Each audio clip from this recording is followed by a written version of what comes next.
Chess Club. Death to all of them.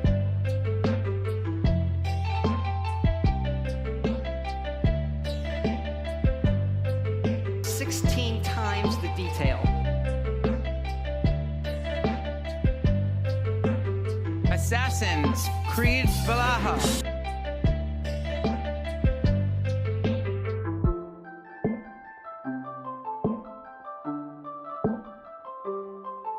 We're aiming for a controversial 7 out of 10. But something's wrong with the game. But something's wrong with the game. That's most definitely what's up. 16 times the detail. Death to all of them. Death to all of them.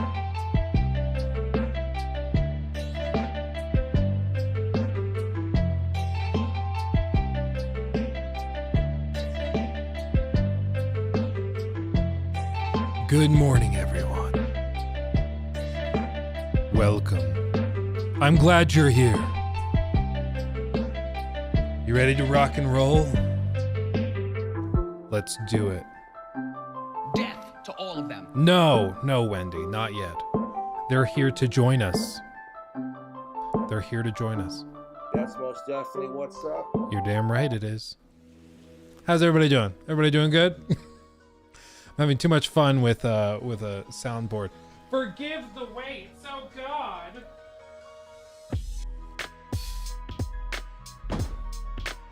You might see me waddle about. It's because I've been a good boy. I'm on a streak with the gym and eating healthy and stuff. So that's good, but it means that I'm sore, unfortunately. And I made a deal with myself because I was like, last night, I was like, I want to play games, but like Nikki was off at the gym. So one of us, of course, had to be here with the boys while they slept. So I was like, okay, I guess I'm going to work out here. So I have my like app that has all the workouts and everything on it. And so I got a collection of dumbbells I have kind of scattered about. And, I made a deal where I was like, okay, I can play like bullet chess, or I can play like Helldivers or Apex or something like that. But every time I die or get downed, I have to do another set, or another. I guess it would be 3 sets. But I have to move on to the next item in the workout, and it worked. It motivated me. You know, it was good. It was good. Recommend it. Just work out your thumbs with gaming, thumb crunches. I did that and I was injured. But if you listen to some people, apparently I'm woke now because they think I paint my fingernails even though it was crushed in a car door. Wow, Luke's really fallen off, man. Started painting his fingernails. No, just crushed my hand in a car door. Oh man. Anyway. Real quick, thank you to Gum Cuzzler for second month of support. My goodness, thank you. Loving the videos. Keep up the great work. Quick question though. With the layoffs at PlayStation, do you think that will push back any games to farther 2025 or 2026 and also delay some other games that are in development? Keep up the great work. It's unclear. Like, it seems like PlayStation at this point, as many studios have done, are trying desperately to avoid the announce and then delay it 2-year thing that has plagued games in the last few years. So it seems like they're just keeping stuff quiet until they know it's gonna, like, it's ready to come out. And I think we've seen that with like Naughty Dog staying quiet, Ghost of Tsushima not being revealed, whatever Santa Monica Studios working on being kept quiet. So I think that they just have a current policy that they're like, don't announce it until there is reason to show it and we have something to show. Because Ghost of Tsushima is probably like a year out, probably. So the fact that they haven't revealed it yet, to me, just says they're trying to avoid announcing it too early. which makes sense to me. They just want to avoid the drama that's plagued these things previously. Yeah, we'll talk about the PC port rumor. I do have that pulled up, so we can look at that.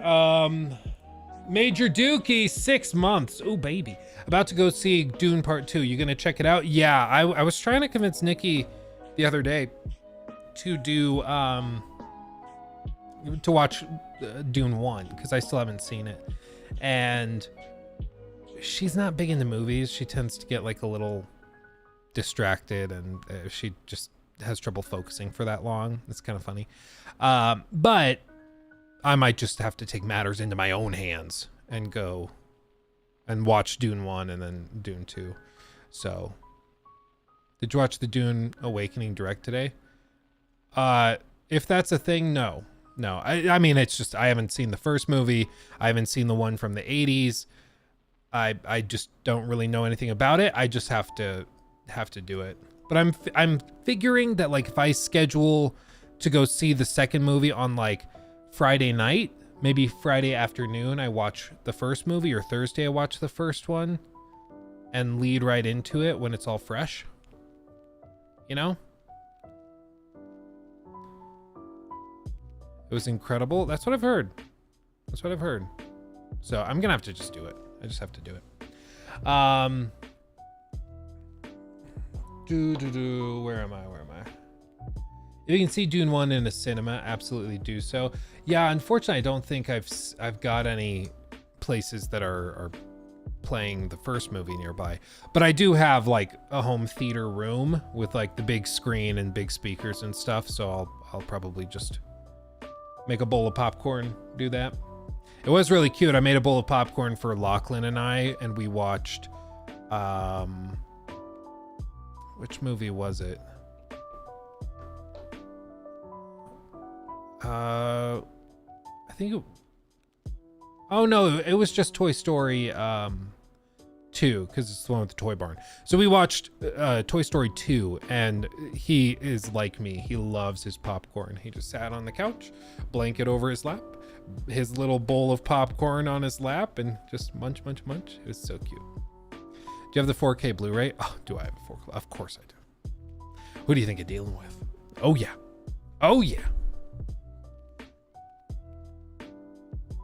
What happened to my thumb? Crushed it in a car door. It's growing out though. It's getting, I know it's hard to believe, but it's getting better. It looks really bad still, but that's all just like stained nail that's just gonna have to grow out.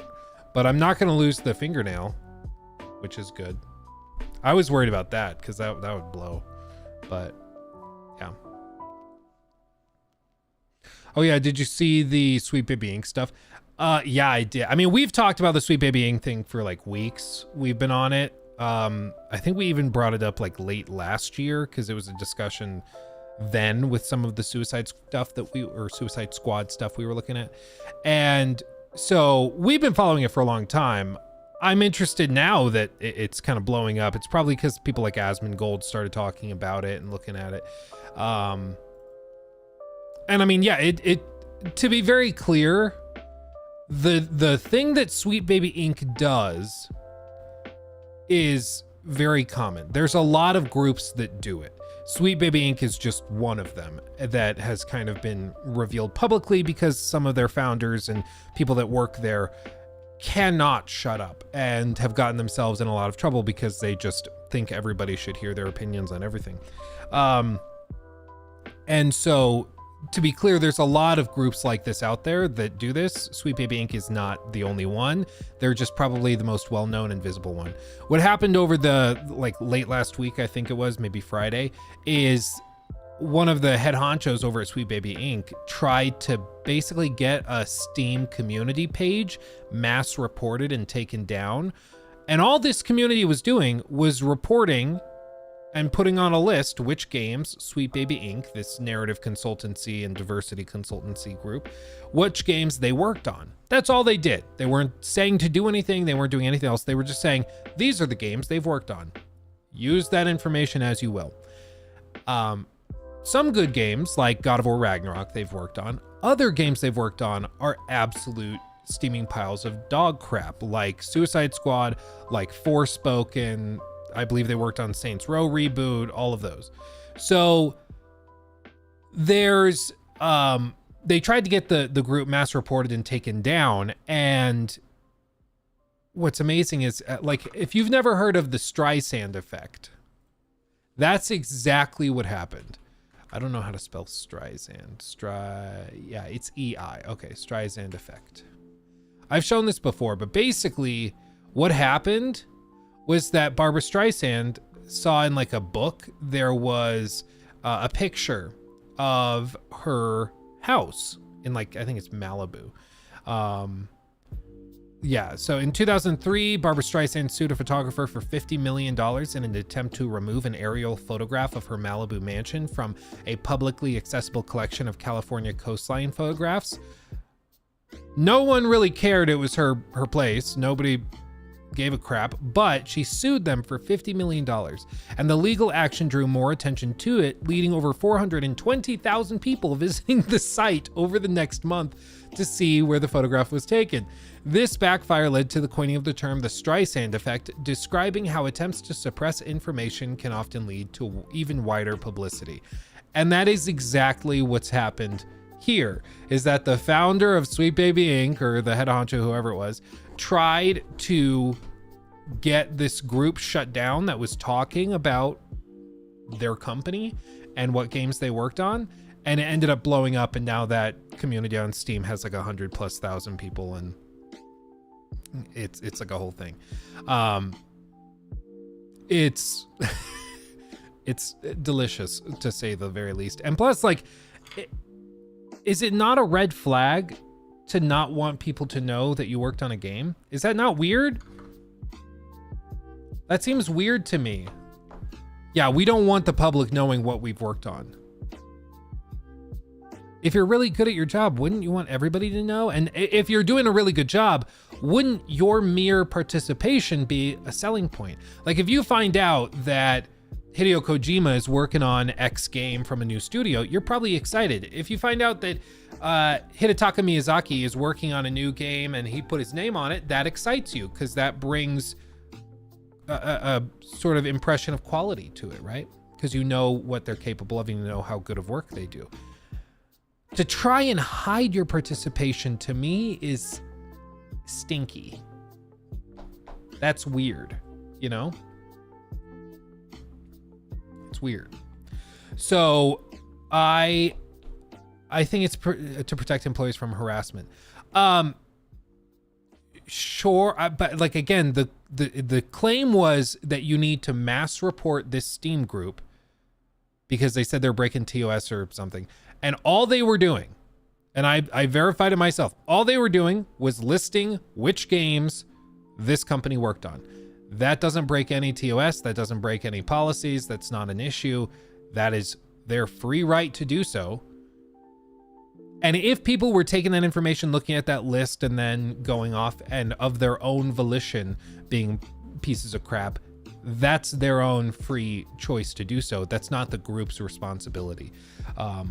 If you're going to start saying that, like, any platform that you gained information on what they worked on should be shut down because it led to somebody figuring out they worked on this game and therefore they could get harassed or messaged or whatever, then Sweet Baby Inc.'s own website would have to be taken down, because Sweet Baby Inc., they're the ones that publish what they work on, and that's where all of this information was coming from.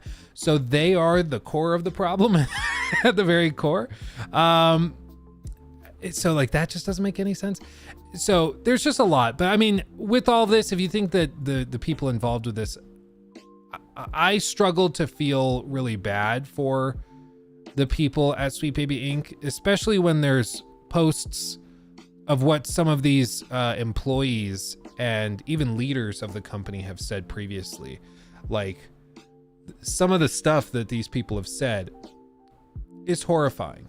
I'm not going to read this one out. This is another tweet that this Felix individual made. Granted, 2012, a minute ago. Still, I've never said or thought of saying anything like that.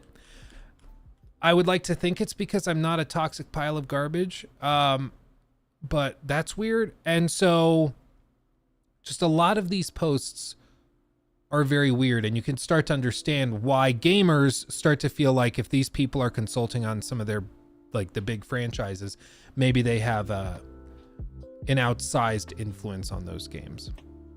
But like I said, I mean, the core thing here is that they are not the only group doing this consultancy thing. There are a lot of them that do this, and Sweet Baby Inc. is just the most visible and I think recognizable one at this point. But if Sweet Baby Inc. gets shut down and they close it down because of whatever else is going on right now, or if they just rebrand or whatever, they're going to keep doing what they're doing. Like, they have their talons in these big corporations. Like, after they worked on Gotham Knights, they were invited back, and like Forspoken and stuff. They were invited to work on Suicide Squad. They were invited to work on Spider-Man 2. They were invited to work on these other games, even after these huge flops that were mainly criticized for dialogue and banter and things that they worked on directly, according to their own website. So I don't think they'll just disappear. I think they'll just change form and still be present. But the great thing is, with this type of thing, it's sort of like, it's very easy to decipher when they've worked on something. I'll just put it that way. Usually you can tell, because there are certain traits in the writing, there's certain traits in the character design that make it very clear who these, when they worked on something like this. And it sticks out like a sore thumb. So even if Sweet Baby Inc. disappears, I think we'll always be able to figure out what they worked on. Let's see. Brandon, thank you for 16 months. Off topic from Barbara. Nothing's off topic from Barbara. The Queen, you mean? The Queen. She's the Queen. But you ever gonna do reacts to viewer setups again? I think so. We could do that. It's been a minute. But yeah.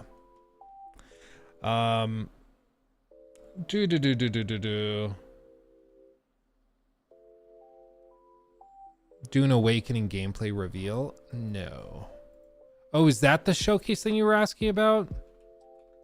I thought you were talking about something with the movie.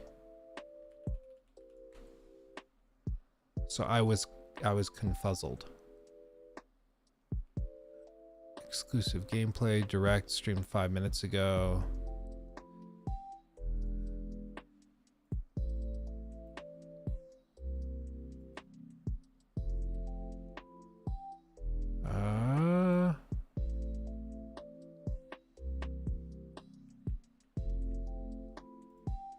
I guess we can look at it. Did it look good? Yeah, I have it pulled up, guys. Don't worry. I have it pulled up. We can look at this. We can do it. Let me...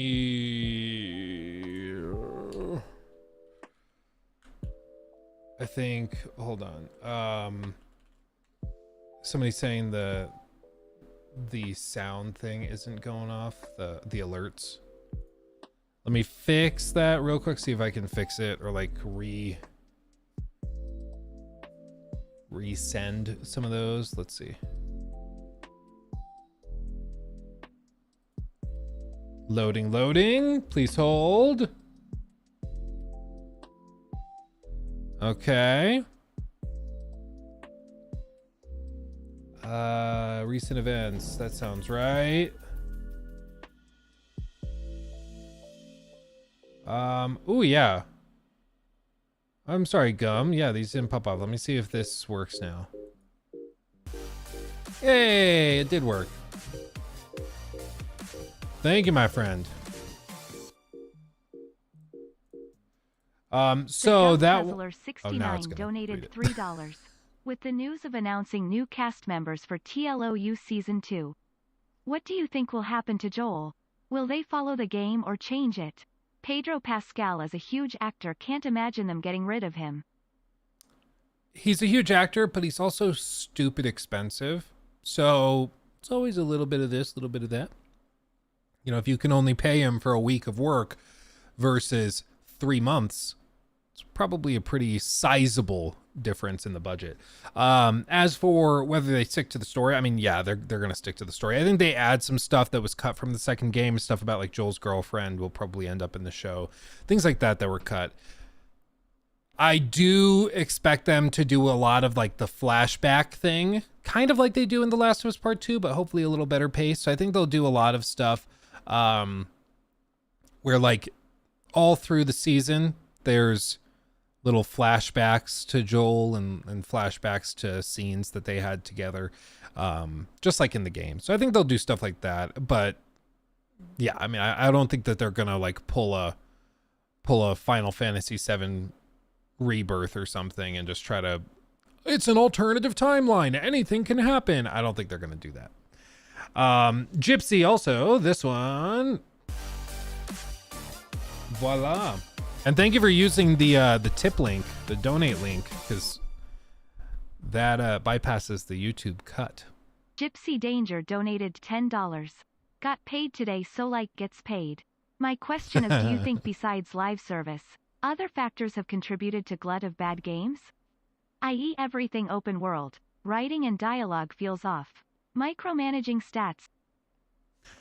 Taken away from the fun part. I mean, I think for one, there are not more bad games than usual, as far as I can tell. Maybe that somebody's made a spreadsheet breaking it down, but as far as I can tell, the number of bad games is pretty consistent. It's just some are much more memeable, some are much more visible than others. Some are very forgettable. Like last year, we had a lot of terrible games, but maybe the expectations were lower or the marketing was different. Like there's a lot of things that can go into it. With something like Forspoken, that's very memeable. It's really, really easy to take a clip of Forspoken and laugh at it. With something like Gollum, it's also kind of easy to meme on it and be like, look how terrible this is. With something like Suicide Squad, I think there's an interesting story where it's like people were excited from this. This is from a great developer that's fallen a far way, and so it's easy to like point to that and tell that story of how the mighty have fallen, you know? So I think that it's kind of like when people feel like, I hear this in the US a lot, where people are like, oh my God, it feels like the country's falling apart and everybody's like committing all these murders and the world's falling apart. And it's like, actually violent crime is at like largely a 40-year low in almost every single category, like going on 50-year low. Like violent crime has dropped a lot. It's just that it's way more visible, because if something bad happens, it's all over your TikTok, it's all over Twitter or X, it's all over Facebook. Everybody's talking about it. Super, super visible. And the same thing goes with a really good video game like a Helldivers, where it just explodes because of social media being super visible. And the same thing happens for bad games when they're really bad and it spreads like wildfire because everybody is able to see it and hear about it instantaneously. So for this, like, I think it might feel like there's a lot of bad games, but I think that there's just as many bad games as there always have been. Some of these are just very visible, and there's also a handful of like mediocre games. And I think one of the downsides also of the way that gaming discourse occurs on the internet right now, especially because of short form content, is that people will see like a clip of Starfield or something where you point at bugs or some cringy dialogue or something, and that's all anybody can think of with the game. Even though I think Starfield, you can have fun with it in a single run through, maybe a little bit of the new game plus, maybe. You're not going to be playing that game for decades to come, but I think that you can have some fun with it. I think it's like a 7.5 out of 10 or an 8 out of 10. I think it's fine. It's good. It's pretty good. Certainly not great or amazing or a masterpiece, but it's pretty good. I think it serves the purpose of what it was trying to do. The reason though that the vitriol is so high there is just because its expectations were really, really high. And again, it kind of tells that story of great studio used to make amazing games, and now they're making games that are just okay or pretty good. And that is seemingly a big drop, and so people just want to conclude that it's a total disaster. And I've never said that Starfield is a total disaster. I've always said that it's pretty good. It's just not the game people were hoping for. But as we've seen, like, hype can make you stupid, put blinders on your face, and sometimes also it can lead to situations where maybe you expect too much of the game and are very disappointed when it doesn't come out.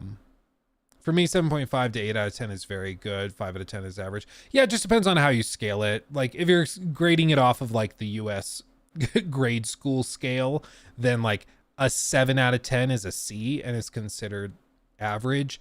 D is like below average, which is like 60s, and anything below 60 is an F and a failing grade. B is like good, you did good, but it's not great. A is great, and then like the closer to 100 is just overwhelmingly amazing.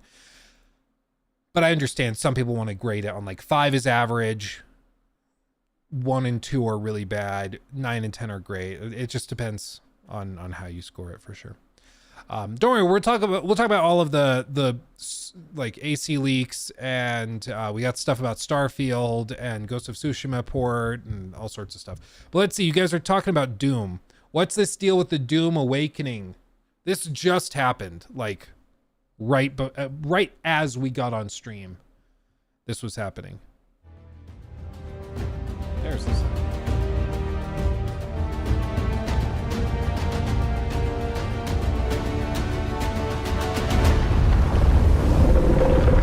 Oh, baby.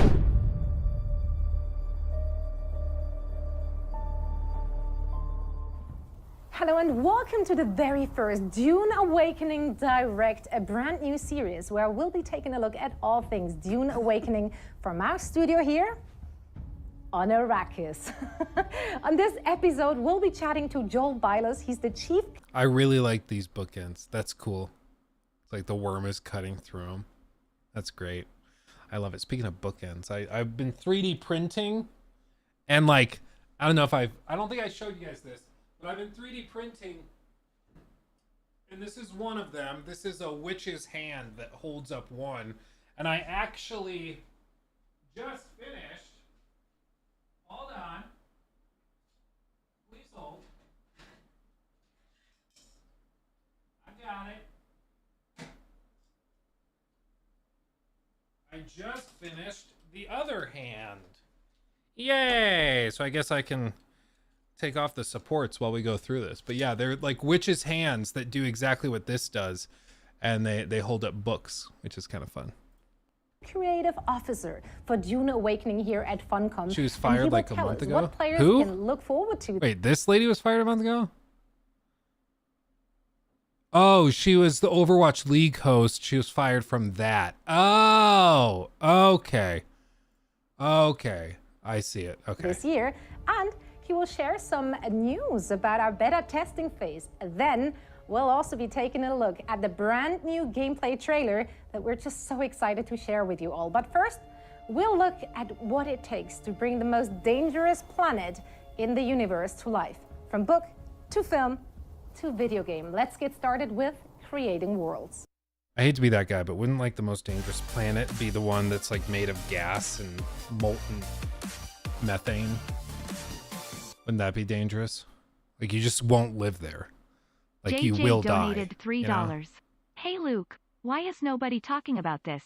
Outlast Trials on PlayStation is coming out soon, but the PS4 and PS5 version are listed separately with no way of upgrading between them unless you buy the other version for full price, which sounds unfair. It is weird that they have the PS4 versions listed totally separate from the PS5 version. I can't think of another time that's happened. Because normally it's like you buy the PS4 version. If you want to play that on PS5, you just play the PS4 version on PS5. And then they might have a free upgrade path or something. I'm sure it's probably happened before. I just can't think off the top of my head. Did Horizon do that? I thought Horizon had an upgrade path too. Maybe not. Sinking City did that too. Oh, so I guess maybe there are other instances of it happening. But Yeah, that is weird. I'll look into that. Because I got an email about Outlast survivors, or Outlast trials rather. So I'm gonna have to check that out. I'll dig into it. They backtracked on Horizon. They tried to do that. Oh, interesting. Weird. They still making games for PS4. Well, Outlast Trials I think was initially released in early access a while ago, so that's probably why. Let's see, and then what else? Oh yeah, dangerous. Maybe they mean it's dangerous because you could survive on it, and the danger is in trying to survive, whereas like a gaseous planet, you just can't survive. I don't know. It's probably the most pointless interjection I've had recently, but Arrakis is this unrelenting anvil against which people are beaten and shaped and forged into something that's stronger. There's something very spiritual about that sand, which on the surface is really nothing, but underneath has a really diverse biological backstory.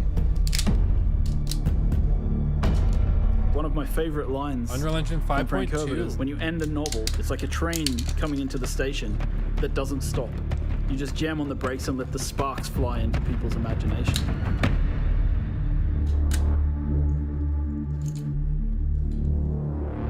from book to film to game. Arrakis is a test, is what the Fremen say. And the player comes right into the heart of that test.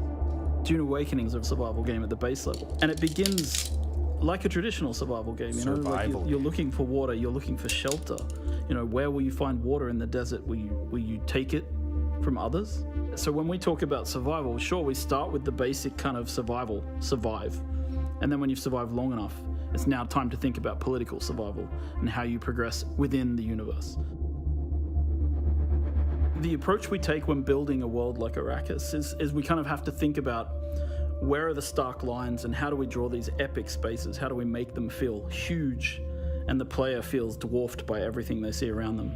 The intention was every time we saw the desert, it was highly brutal, and if you went out into the desert without the right protection and without the right knowledge, that it was sure death. If we looked at references from some of the hottest deserts in the world, the visuals that we saw from those deserts weren't enough.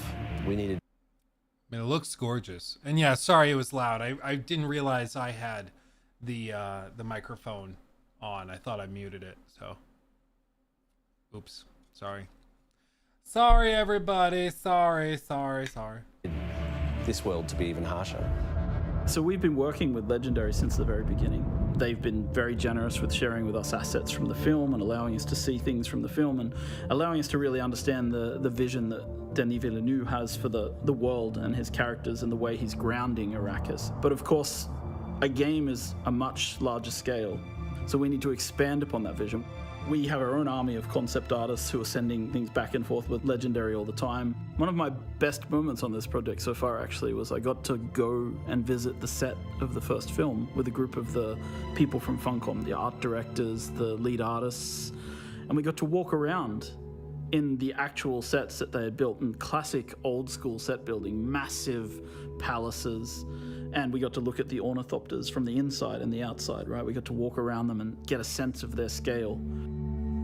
Well, I think what they had done really well is they'd been quite inspired by the world that we had built in Dune Part 1. Now, in a film, you're sort of led on a journey by the director and by the script, whereas in a game, you have the opportunity to sort of create your own narrative and create your own journey. The most exciting aspect for me is the fact that you can take what you've enjoyed and loved and you can build your own stories and your own places. And that to me is the ultimate goal, is to have, you know, complete control.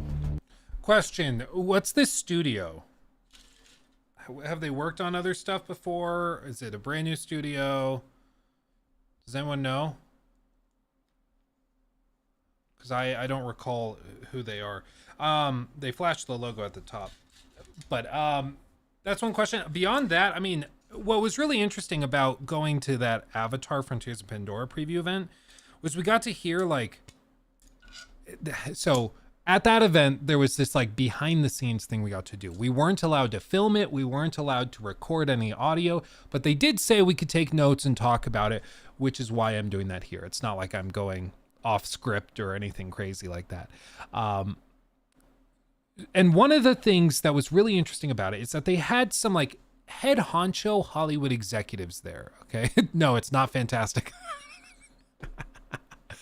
That'd be funny. It's going to be really good. We promise. Anyway, one of the interesting things about it though, was they were describing how they went about like the process of working with Lightstorm, which is the studio that made the Avatar films, and working with them to create the games. And they were trying to describe it as this really cool, like collaborative thing. What it sounded like to me is they were like, if we wanted to add in a certain enemy class into the game, we would go to them and to Lightstorm and pitch them an enemy type, maybe with a flamethrower or something like that. That hasn't been seen in the movies yet. And then they would go and they'd look at the concept art that the game devs had sent over. And then they would make some changes, make their own, and send it back a week or two later. That's how they described it. A week or two later, they would send it back. And then they would evaluate that, and then they might create a prototype in the game to pitch the movement and animation and what it'll look like in the gameplay, and pitch that back another few weeks later, or even a month plus later. And then Lightstorm would evaluate that and give notes on it a week or two later after that. And then that would go back to them. They would get approval. So just adding like a grunt flamethrower enemy was like a 2 to 3 month process before they even got the thumbs up. Yeah, you can do it. And they pitched this as like this cool collaborative thing where, wow, they're so involved. But to me, it almost sounded like a full, I don't know, it sounded like a nightmare. It sounded like an actual nightmare, you know? And that's the big thing. That's the big thing that drives me crazy. So, I'd be worried that something like this could also happen, in this case. But I mean, again, at the core of it, if the game is just really good, if it hasn't been rushed, that's my primary concern, with this type of thing, is that there's just a lot of, yeah, exactly. Lots of hoops to jump through and lots of, red tape for sure. As for the concerns I see in chat about it being live service, I mean, this is supposed to be an MMO. It's live service. So I hate to be the bearer of bad news. This is not a narrative game. Okay. This is a live service, game. Using Unreal 5 to create a game is obviously one of the better choices. Unreal 5 gives us flexibility through the blueprinting system. It allows us to handle amazing graphics through the rendering system, the lighting system, such as Lumen. Lumen technology allows proper light bouncing. If I had to say one thing in the game that really benefits from Lumen, it's player crafted spaces. In our case, it's like you build a room and you place a window, and the window lets in natural light, and the light will fill the room in a way Lumen that is feels gorgeous. real. This is one thing. People give Fortnite crap, but if you have not tried Fortnite with Lumen and its crazy lighting tech, do yourself a favor and go try it, because it is actually crazy. I mean, it's gorgeous. It is fast and efficient. It's not like Cyberpunk 2077 overdrive lighting. It's like very good. It's crazy good. So I gotta give them some credit, because I don't see many people talking about it, and it is just crazy. Granted, if you have a 4090, it runs extra well. But my wife Nikki, she plays on her gaming PC upstairs, which is a PC I built like probably 5, maybe 6 years ago, and hers is able to run it just fine, and it's very good. And that technology hasn't existed before. Before Unreal 5, in the olden days, you had to use what we called the LOD system. And that meant that you had to create assets at different LOD levels, so it doesn't slow down everybody's computer. With Unreal 5, we have this new technology called Nanite that breaks things down in... That's a lot of detail.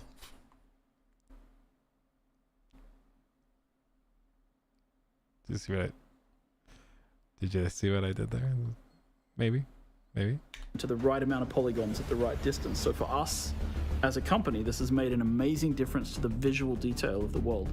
It allows us to create one really amazing looking cliff piece, for example, and then doesn't matter how far away or how close we place it, it performs well and it looks great.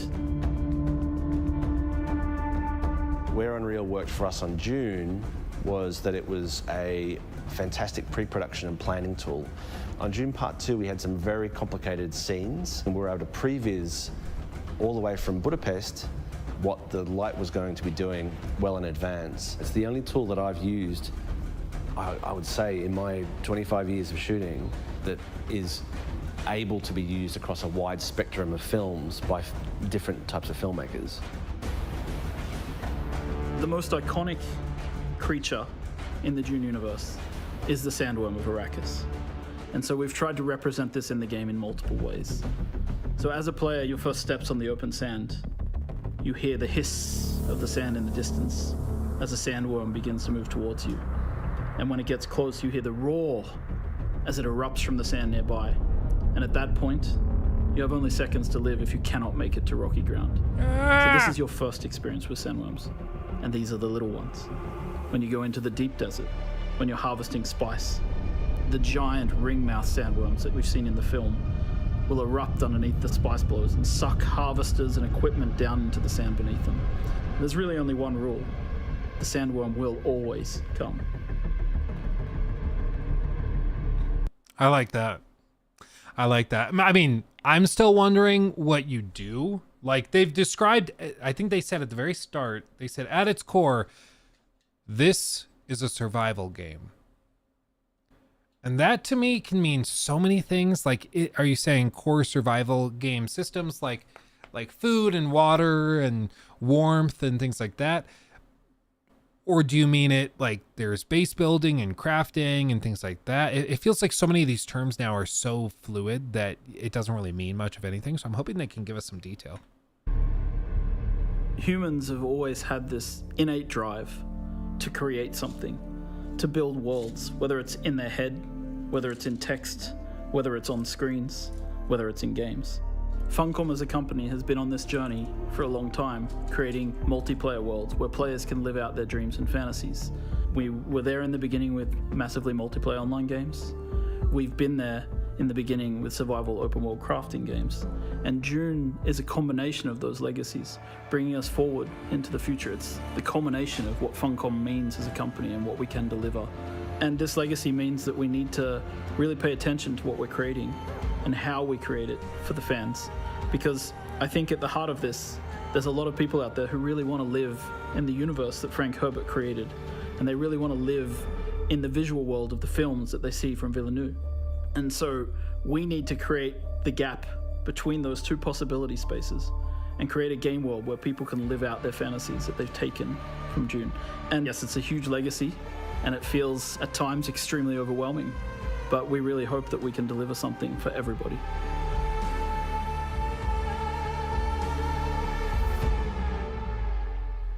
Wow, that was great. Creating captivating visions on the big screen and the immersive world of games, of course, both certainly come with their own unique set of challenges. And I still just am not really sure what you do. You know, I'm just not really sure.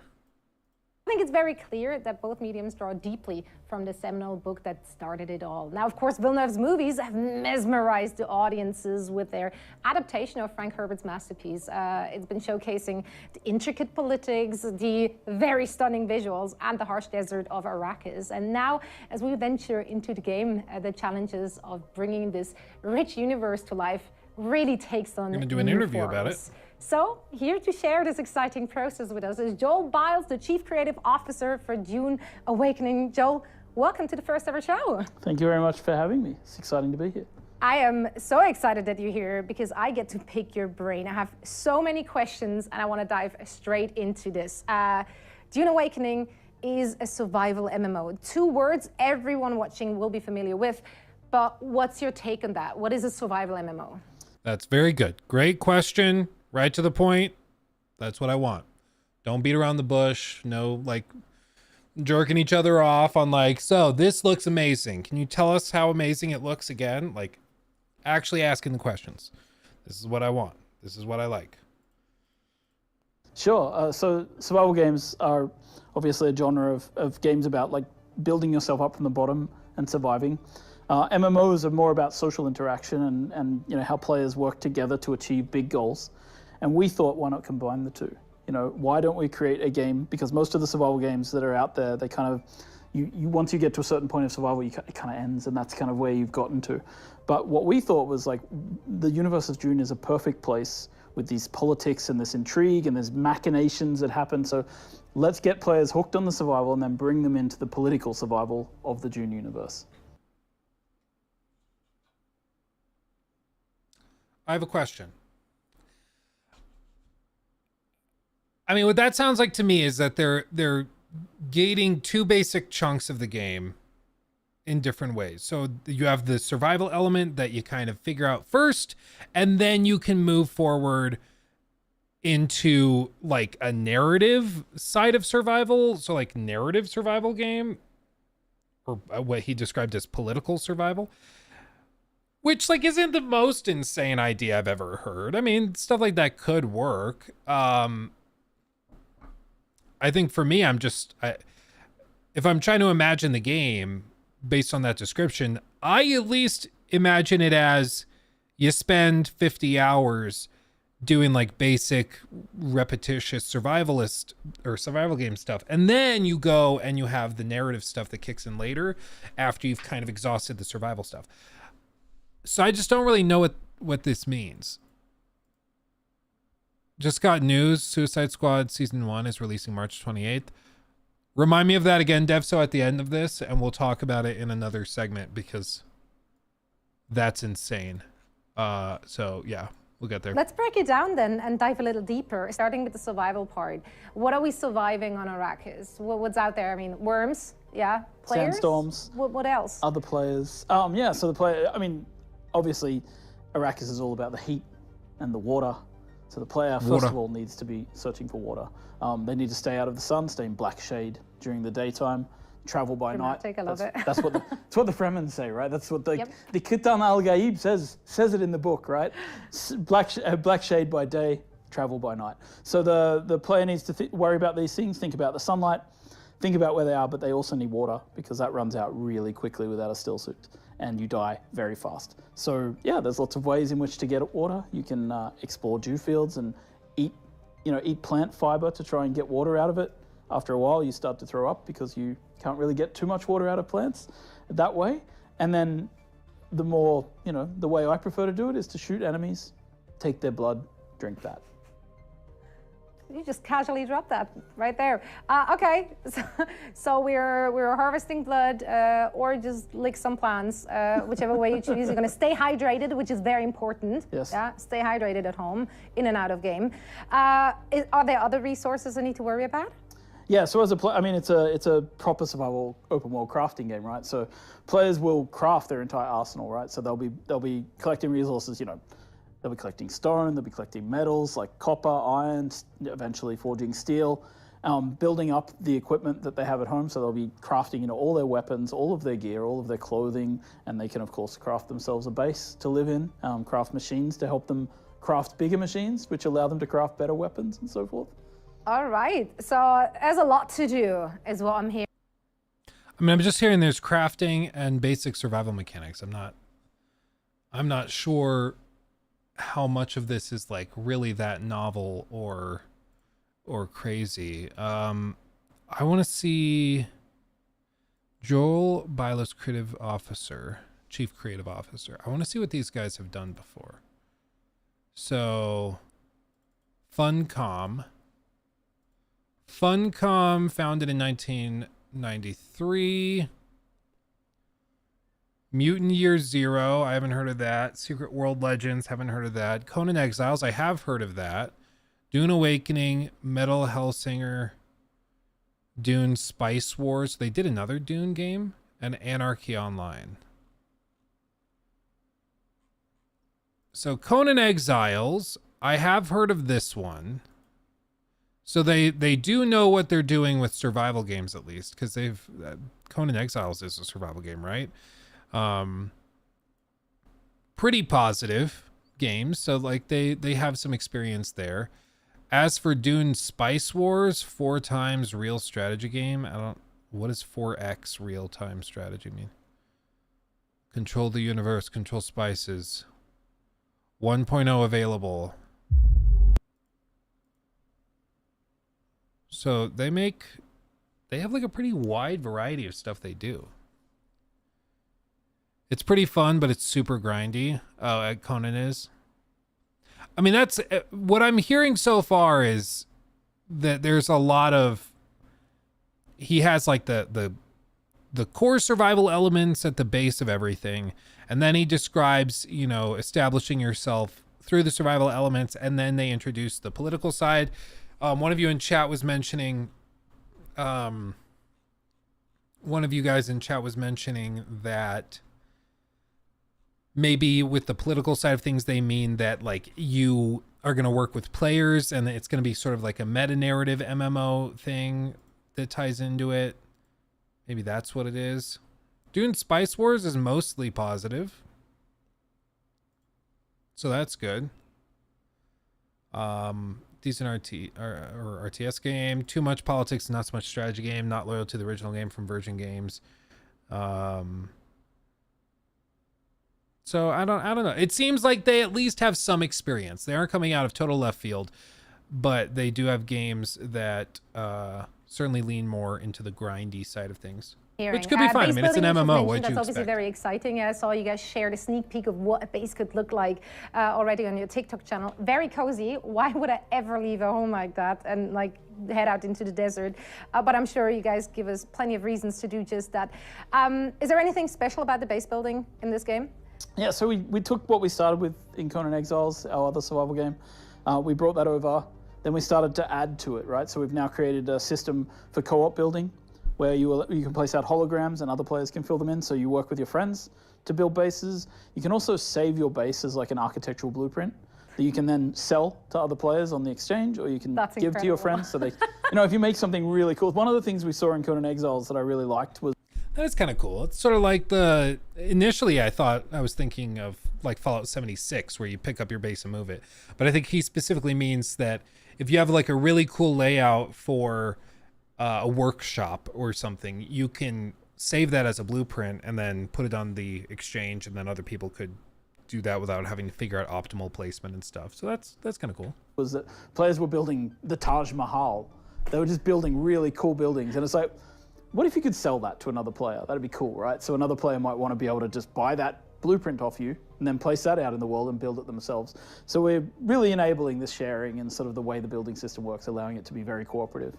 That's incredible. I absolutely love that. Well, I know my story arc is going to be architect who harvests blood occasionally, but you know, you do what you got to do. Now that I have my basic needs all met, you know, I'm staying hydrated in some unkosher ways, and I'm having my base. How do I protect myself and my base from the world? Like, what am I doing for combat here? So the game has a full leveling system, right? And we do this thing we call combined arms, which is like we have melee, we have ranged, and we have abilities, and we also have vehicles, right? So players can use any combination of these in combat, right? So it's kind of creates this interesting dynamic. So you can learn abilities from the great schools of the universe and learn how to be a Bene Gesserit, compelling your enemies to come close to you so that you can stab them with a knife. And you combine so you're combining melee with abilities there, right? Or you can be a sword master and leap in with a knee charge, knocking people to the ground and then stabbing them. Or you can choose to be like a trooper and you use your Shigawire reel to pull you up like a grappling hook, to pull you to high places where you can shoot down on your enemies with sniper rifles and shotguns. So there's a large variety of weapons that you can craft through our intricate crafting system, in addition to these abilities that you learn as you level up your character. So you kind of have this freedom of choice, and that's really what Combined Arms is all about. It's sandbox combat. That's what we're trying to call it and what we're going for, right? Are those hard locked in classes, or is there like can I explore different skill trees? Like, yes. Can I be? I'll give her credit. She's pushing. You can tell this is one of those like awkward moments where she's probably paid to do this as a host. I can't imagine she's just, I don't know, maybe she has like her own stream or YouTube channels or something, and so she's trying to just take it as a way to promote those. But I would guess she's being paid. Even still, she's pushing and prodding a little bit more than you would typically see with one of these. Like when Jeff Keighley does these kind of interviews, it's always just, okay, and can you tell us how awesome you are? And I think it looks awesome. And you tell us how awesome it is. And also buy Doritos. And also, this is great. You remind me of Hideo Kojima, but not as cool. Like, it's never that there's never that much exploration or pushing and prodding. And I'll give her credit. I think I feel at least that she could just take that answer and move on, but instead she's trying to explore it a little more. Are those locked behind classes? Can you explore stuff in other skill trees? How does that work? Be a swordsman or a swordsmaster and also use the voice? Is that possible? It's absolutely possible. You just have to find the right trainer in the world who'll teach you the.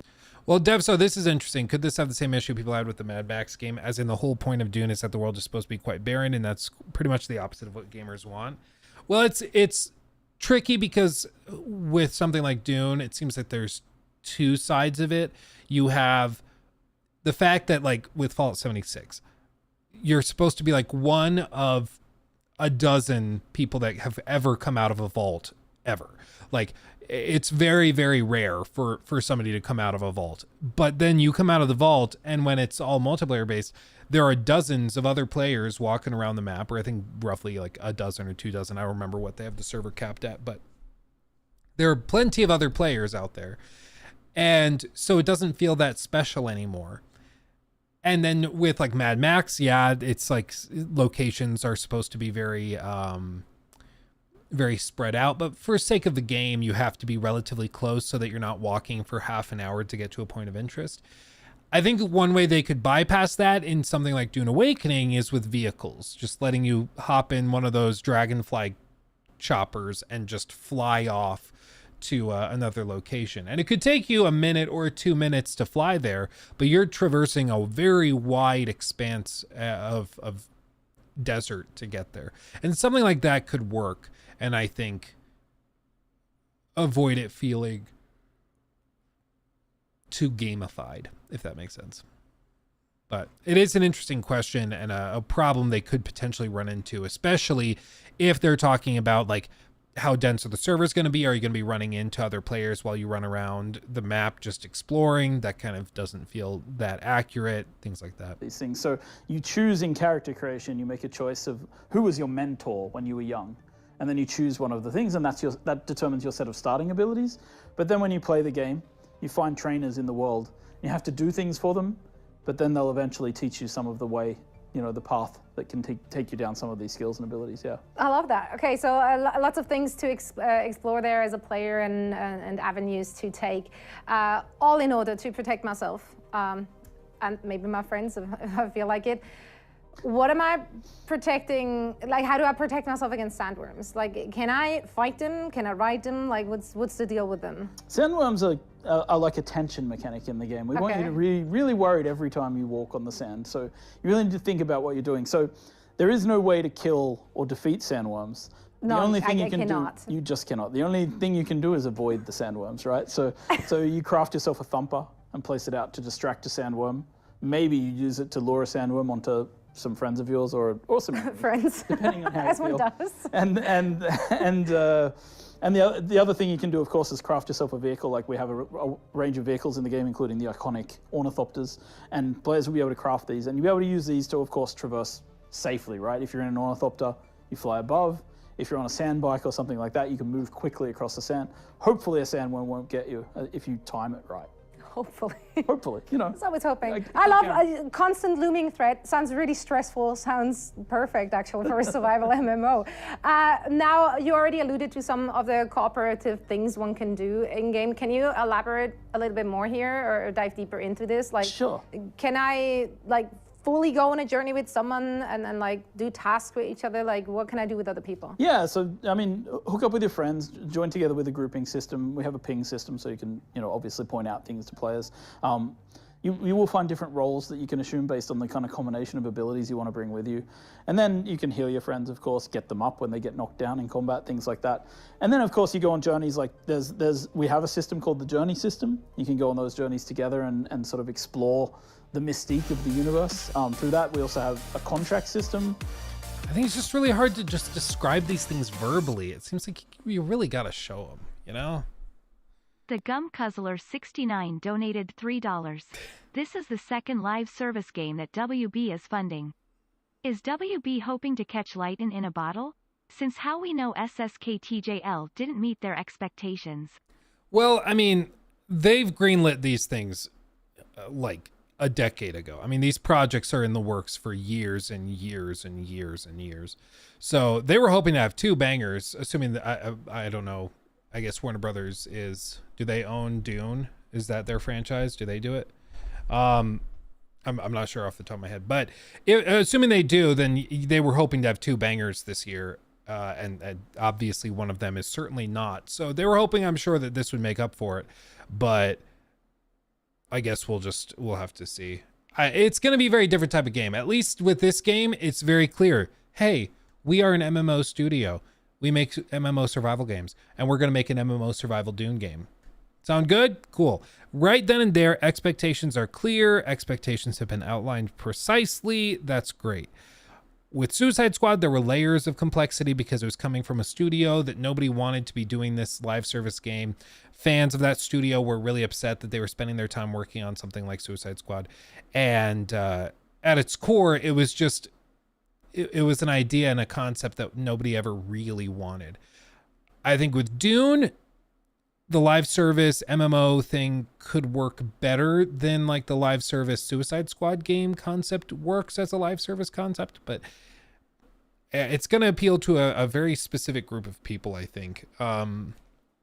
It's not like the type of game I would probably pour hundreds of hours into, but it could end up being really good. It just seems like with all of this, I just don't think these interviews are that helpful when you could be showing us the game. Like, you know, I think showing it would do a whole lot more than talking about it for a half an hour. If you just went and showed us a 5-minute gameplay trailer, I will have a much clearer understanding of what this game is supposed to be compared to a half an hour, you know, spending 10 times the amount of time even talking about it. You know, you got to show me. When you go to trade posts, you'll be able to take contracts. Your friend and you can go out and explore and do these contracts together. We have small group play, we have guild play. It's all kind of what you'd expect to see in a social experience.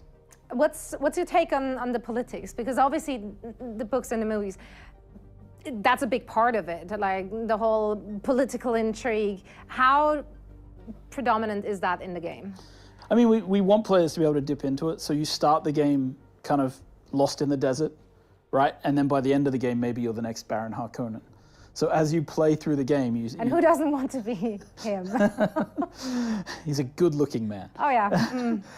As you make your way through the game, you progress and you sort of meet these factions in the world, right? The Atreides and the Harkonnen are at war. There's a war of assassins going on, as it's called. And as a player, you decide which side you want to help, which side you want to join. Then you start to partake in missions for those factions. And eventually, yeah, you work your way up through the ranks of the factions and maybe you take on a position of power as well. So the politics are, they're designed to actually encourage players to develop their own politics around the sandbox systems, right? So we have this Landsrad. The Landsrad will demand that players do certain things. The factions need to work together or against each other to achieve these goals, right? So there's also this sandbox element to the politics. Which also then encourages like co-op play or PvP play more. Co-op play or PvP play, yeah. Yeah, there's this this kind of idea that, yeah, like when people have the same objective, but they're on opposite sides, it becomes a race between them to achieve that objective, and they'll do all sorts of dirty things to get to the top right. Sounds about right. Can I opt out of politics? Can I just live my peaceful little Swiss life in my cottage? Absolutely. You can play however you want. I mean, the idea is to be a sandbox and allow people to approach it how they like. We have one of the rules, one of the pillars of the game is expression and customization. And that's not just about visuals, it's customizing how you want to play the game. So it's really thinking about like, well, I really like to craft and just set up my little crafting setup and sell things on the exchange to other players. So you can do that. You can basically live your life as a crafter. You can also be an architect, as we talked about. You can be a pilot, a scout. You're not really heavily involved in the fighting, but you go out and you craft maps that you sell to other players as well of the world.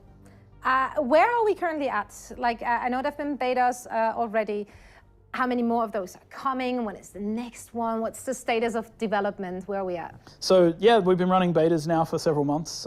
They've been going really well. We're slowly inviting more people over time. So the game, yeah, I mean, we're not going to people rush are it out the playing door. it. We're going to work with our community and our players, and we're going to try and make the game as good as it possibly can be. Takes as long as it takes, man. It takes as long as it takes, and you got to do it well. So yeah, so we're working with our community, and yeah, betas are continuing right all the way through launch, and we're going to keep increasing the number of people in those betas, helping us stress test, yelling at us because they get eaten by sandworms, all those kind of good things. All the good stuff. Speaking of good stuff, have there been any like recent milestones you're particularly excited about, or anything you want to share about the current development? Sure. There's a thing as a creative director I like to say that we get a few aces every time we make a project. We get to make a few creative bets. There's a thing called the shifting sands, which is one of my most exciting. One of the things that makes me most excited about the game, and that is this location in the world. It's a full PvP area. And every week, the Coriolis storm sweeps in and completely alters the landscape of this area.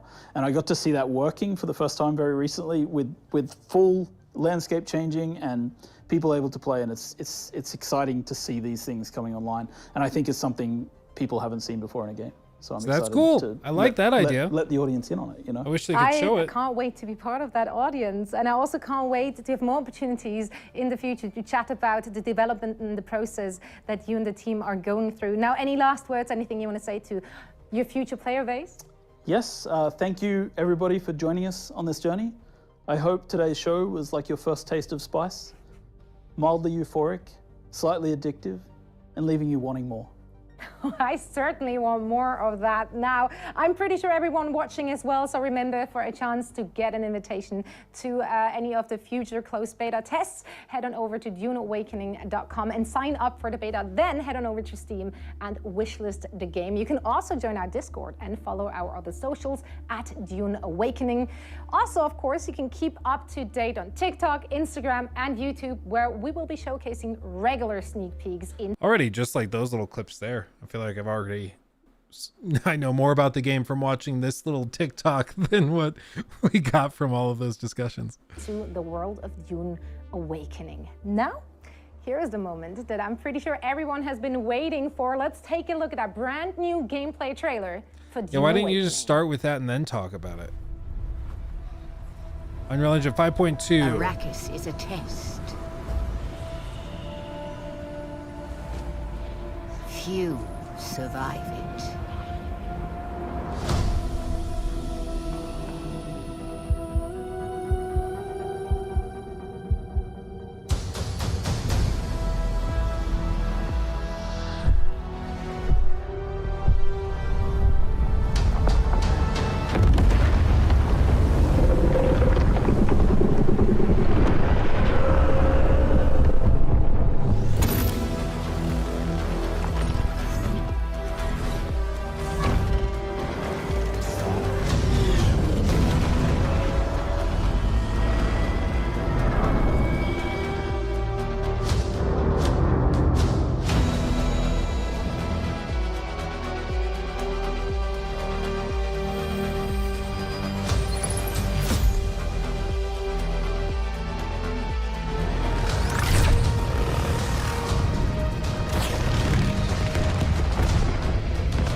Arrakis is a test. Few survive it. But the humans that do awaken.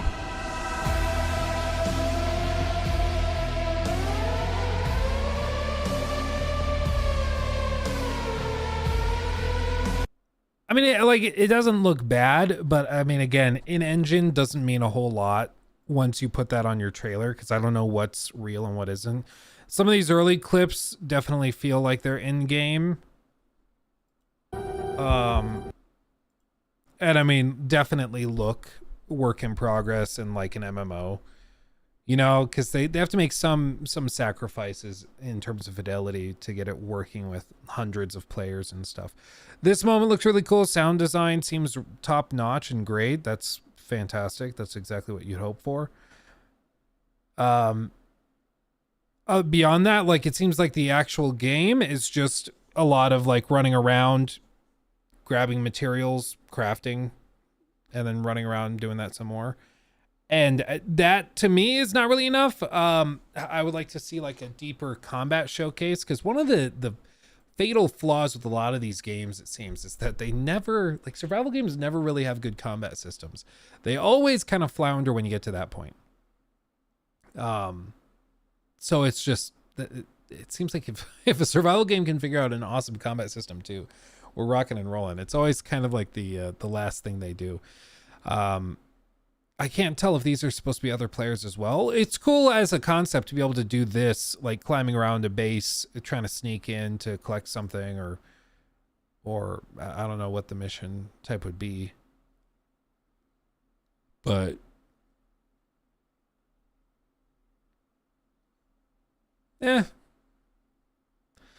with these survival games though, like some of the cool stuff they show in trailers is like 200 hours into the game. So it's like, yeah, you can technically fly these things, but you're going to have to get through like a lot of grind to get there, you know? And that to me is kind of a turn off, because I'm one of these players that I don't have like 200-300 hours to put into a game before it gets like really, really good.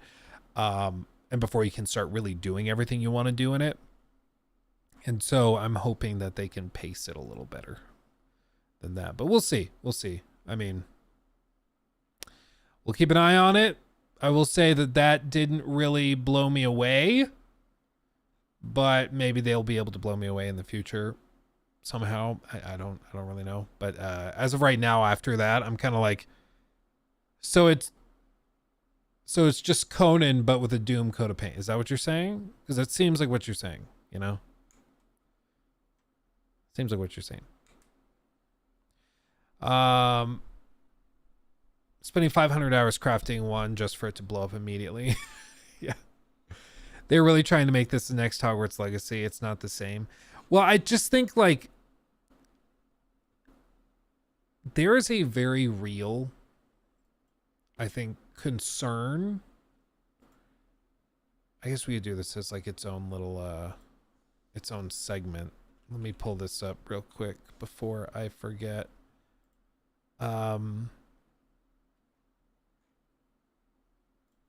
Whoops.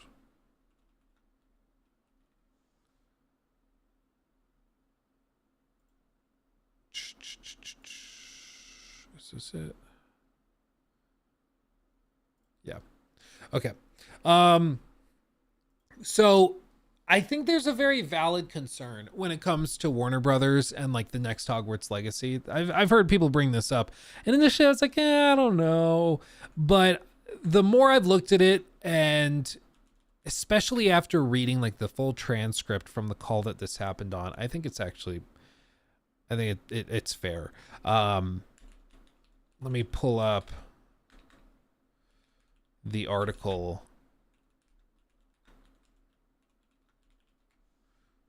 Let's see if I can find it. Come on. Refresh. Come on. Okay. This site doesn't want to load. Let's go here. Does this one? Yay. Okay. So specifically, this came out back in November of last year. Okay. And specifically, it was part of an earnings call where CEO David Zaslav outlined the company's plans to transform its biggest gaming franchises from traditional console and PC releases into always-on live service games. Very, very weird. He made the comments during his opening remarks to investors, in which he referred to several of the company's biggest franchises, Game of Thrones, Harry Potter, Batman, Mortal Kombat, as $1 billion gaming properties. Developer NetherRealm's Mortal Kombat 1, he noted, has sold nearly 3 million copies since launching in mid-September this year. Our focus, he said, is on transforming our biggest franchises from largely console and PC-based with 3 to 4 year release schedules to include more always-on gameplay through live services, multi-platform, and free-to-play extensions, with the goal to have more players spending more time on more platforms. And now initially my thought with this, initially my thought with this was that, okay, he says a couple of things very, very precisely. He just says include more. That doesn't mean every single thing they do from now on is going to be live service. So that's not necessarily saying the next Hogwarts Legacy is going to be live service or have live service always on mechanics or elements. So there's the potential for that. Also describes like spending more players spending more time on more platforms.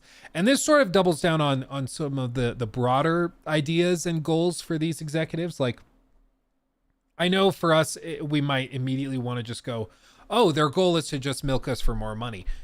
Yeah, that's the ultimate goal. But like, part of the way that this works is that they want to create sort of an ecosystem where you are entrenched in their franchises and where you become a super fan. Like, Harry Potter is a tremendous example of this just in general, because with Harry Potter, like, people are not just fans of Harry Potter.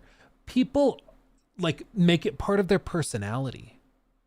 I remember back when I was in the dating pool, like on Tinder, I remember seeing girls who would put in their personality description, when you have like a sentence to make an impression on somebody, they would put in there, I'm a Hufflepuff. Like, that's part of their personality, is that they describe themselves in the context of this franchise. And that is another level of branding and of brand awareness and consumer connection with a brand that very, very few franchises and brands have ever been able to achieve. And their goal for most of these companies is to get a franchise that players and fans can connect with in that way. Their goal is to have it so you, as a fan of X, want to go to the theme park adaptation of it. You want to read the books with regard to it. You want to see all of the movies. You want to maybe get some merchandise, wear some t-shirts, a sweater, maybe get a bumper sticker or two, and that you're going to talk it up with all of your friends. And when the video games come out, you play all the video games. Like, they want you to be that hardcore fan. And one of the ways they think, and I've realized this with all of these executives from these big companies, they all talk about it the same way. They think that just having players spend more time in these games is going to achieve that end. Like, if you spend 100 hours playing Suicide Squad, Kill the Justice League, you are significantly more likely to buy merchandise, to go and watch the next movie, to go and do this, and this. And they've got you all the more hooked into their ecosystem. And for some people, maybe that's the case. But I think gaming specifically is sort of a weird exception to that rule.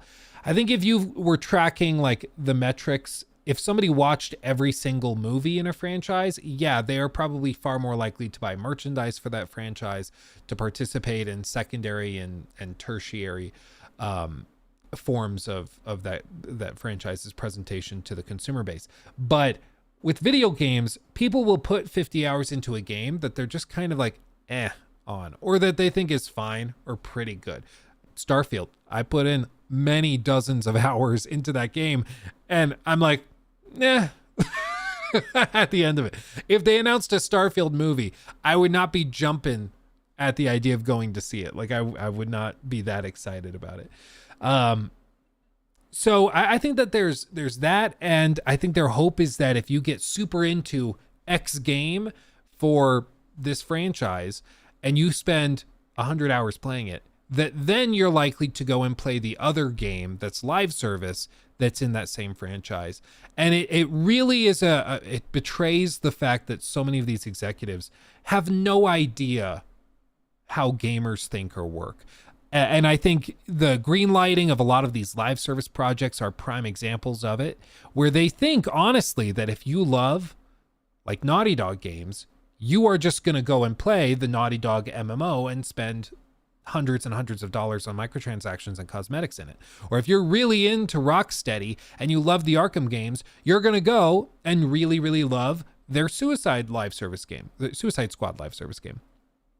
And that's not a given. Like, players are more complicated and nuanced than, I like this, therefore I'll play everything remotely related to it.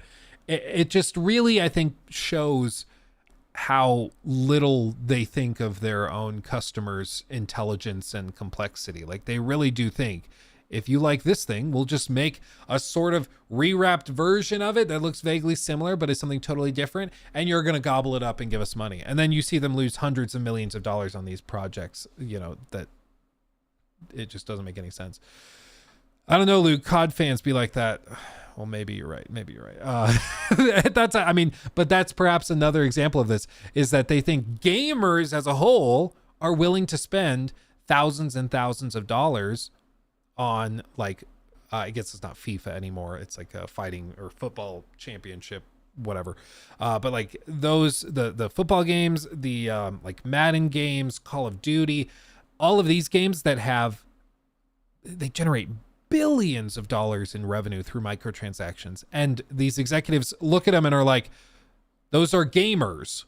So gamers like video games. If we make any video game and put that stuff in it, they will buy it because they bought it with Call of Duty. They bought it with a football championship. They bought it with this and this and this. And it's just not the case, you know? Discotech, you nailed it. Players just want to be leveled with. When you tell us we need to spend money, cool. When you gaslight us with quadruple A experiences or triple A or quadruple A games with less features than a 10-year-old title. Yeah. Well, and I think that's why the transparency can be respected. If you come out and you're like, hey guys, we're making a Dune MMO survival game. That's what we do. It's what we do. And it's going to be great for people that like these kinds of games. If they're clear with that, okay, there's no false expectations. I'm not going to get into it. I'm not going to be excited for it because it's just not my type of game. Okay, we're cool. But what inevitably happens with some of these projects, like Suicide Squad, again, is a great example, is that they sort of pitched it as a narrative game for a long time. And then when they started to pitch it as a live service game, everybody lost their minds and were like, oh, wait, this is not what we want. You just zip around shooting glowing purple zits. This is not what we wanted. And then they back out of it and they're like, oh, no, just kidding. It's actually we're actually totally serious about this being a narrative game. And they kept comparing themselves to the Arkham games and being like, yeah, we actually are the same guys that made Arkham Knight and Arkham City. And you can expect the same level of narrative depth that you got in those games, but here. And they kept saying, like, we have more cutscenes in Suicide Squad than any game we've ever made, completely ignoring the fact that the game is only about 10 hours long and has like 2 hours of content that's just repeated over and over again. But that's part of the betrayal that people felt. Like, I really do believe with so many of these games, they would be far more successful if they just didn't overhype it, because hype makes people stupid. It makes them put blinders up and there is no rage as powerful in the world as a gamer scorn. There is nothing that potent, like nothing. If players feel like you lied to them, if players feel disappointed and betrayed, you will never hear the end of it. Never, ever, ever. Like maybe with some movies, you might be able to get away with it, or people will go see it just for the memes or something. But gamers do not work that way. They really, really don't. And that's why I think like these companies that misadvertise or just conveniently fail to mention certain things, they end up suffering pretty devastating rebukes as a result of it. Perhaps unfortunately, perhaps not. We all flocked to Madam Web, you know. Some people did go to see it just for the memes. A couple of friends of mine went to see it because, like, I've heard it's laughably horrible, but I cannot. I just don't have the strength.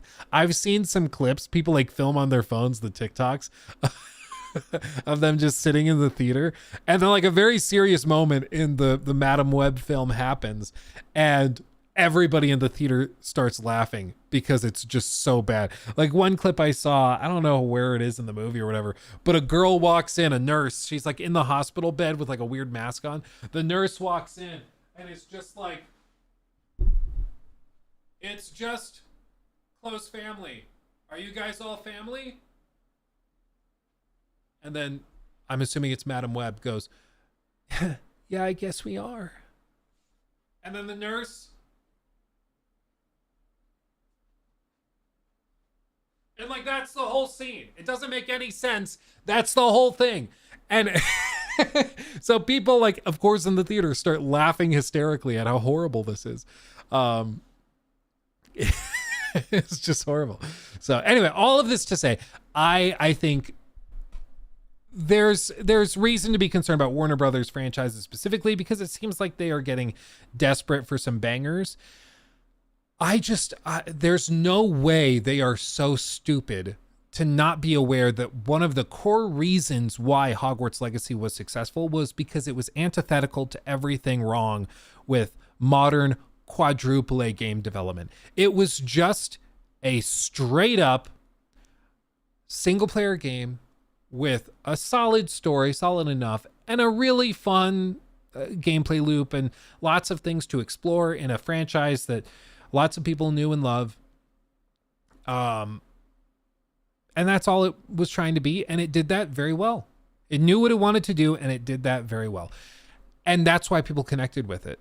That's why. If they had ham-fisted all these other live service elements into it, if they had tried to turn it into a live service game by itself, I don't think it would have been anywhere near as successful. But my worry is, especially after a lot of these discussions and a lot of these things that have been said by like the executives, that they are just going to look at it as another potential cash cow. If they can turn it into another live service game for the sequel, then they're going to do that. And I really hope that's not the case. Yeah, I guess time will tell, but they cannot be so stupid as to think they can just take Hogwarts Legacy, turn it into a live service game for the sequel and expect it to do well. But I guess we're just gonna have to wait and see. We know they have a couple of Warner Brothers projects in the works that are not live service games.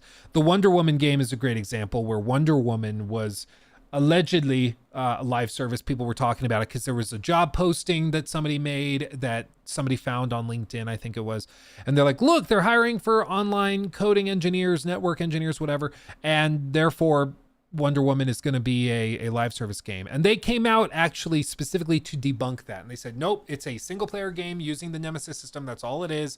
We're not a live service game. We're not a multiplayer or whatever. It's a single player game. Don't get it twisted. And I think that is very good to hear. But I hope that is not the last of its kind. Are you saying Madam Web is better than Suicide Squad? I think the danger... I think the danger is that... I think the danger is that... my brain is fried. I'm so sorry. Oh, okay. I remember what I was going to say. So, do I think that Madam Web is better than Suicide Squad? The worst thing that can happen for a live service game is for no one to care about it.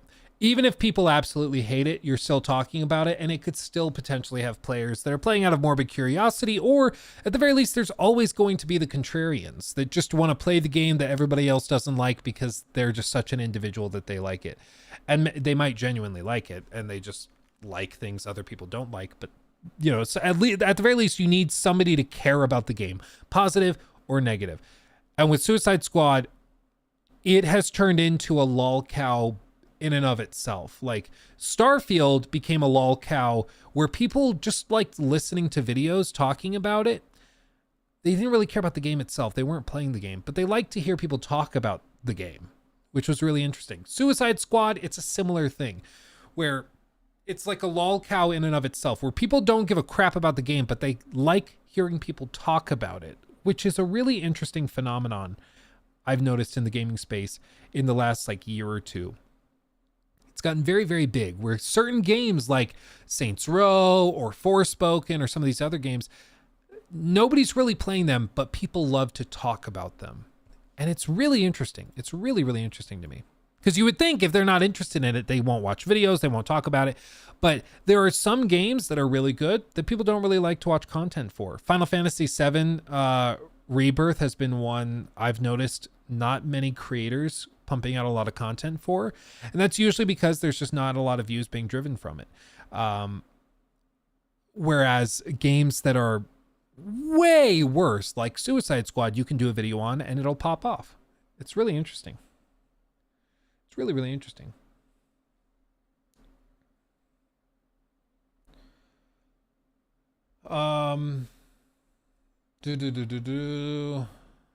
Okay. Anyway. Hello? Hello? How are you? You are good? Do you want to say hi to everybody? Okay. Hi, everybody. Hi, everybody. You want to hide? You wanna hide? You want to hide? Dragon Age Dreadwolf! Yeah, Nikki, if you guys don't know, Nikki is a huge fan of Dragon Age. And this is the next thing we're going to talk about. I'm alligator. Oh, yeah. Lockie doesn't know the difference between alligator and elevator. So he'll talk about wanting to ride the alligator. Oh, and escalator. Oh, an escalator, yeah. Elevator, Oh, no. Oh, no. I'm gonna come on. Oh, wow. I need a come on, Dad. Oh, come on. You're silly. How are you? How are you? He's wearing his overalls. Mom installed my new car seat. High five. Please Oh, yeah? Give it a test give drive. me a home. Oh, you haven't gone yet? Yeah. Yeah. No, we've had a really slow morning. Ooh, ah. Give him Lego Batman 1. I do have a Lego Batman up there somewhere. He's like standing on the bookshelf watching over all of us. What are you looking for? So we're gonna go get in the car, remember? We're just gonna go say bye to Dada, and we're gonna go, but You gonna go bye-bye? we're gonna go bye-bye. You should go get something cool. Yeah, what should we do? We're We're gonna go to the museum, but they're closed on Mondays. I'm going to museum. Oh, yeah. Museum. I like the museum, too. Museum. Let's talk about Dragon Age Dreadwolf. I straight up am gonna have Nikki come in. Yeah. Beyond pumped. Yeah, I'm gonna have Nikki be the consultant for that. A button. Yeah, a button. Yeah, do they like Bluey as much as I do? Yeah. Most likely. I mean, you can see Nikki's shirt is Bluey. Button. A button. Yeah. A button. Yeah. Boop, boop. What age do I think is good for a kid to start playing video games? Yes. A button. No. Yeah. High Like, five? I'm not saying he plays Call of Duty. do I need to put the button there? You don't need to push a button. Hey, babe. Whoa. Lachlan. Hi. Okay, can we give Daddy a kiss? Can I Can you get a give him big some hug? space? He's gotta work, babe. I got finished working. Okay? Okay. Okay. I love you. Love you. Be nice to Mama. Mama. Be nice to Mama. No, don't turn on the light. Thank you. No. Okay, much love. Drive safe. I love you, Dad. See you later. See you later. Night night. It's adorable. Okay. He's the coolest guy, dude, for real. Dude, for real. Okay. Yeah, he's a champ. He's a good fella. He's a good fella. As for when he's gonna start playing games, I don't know. It's just kind of a matter of dexterity. Like, if they can't hold the controllers, it's really hard for them to play games. But I do think that we'll be able to do some stuff with him, like, you know, really basic Switch games or something. You know, it's good. Like, they've done studies of kids that grow up playing games versus kids that don't, and they found that, like, reaction speeds are greatly, I guess, reduced. They're improved, basically. When you play games, your spatial awareness is far, far better. So, like, for example, video game players are far better drivers than people who don't play video games.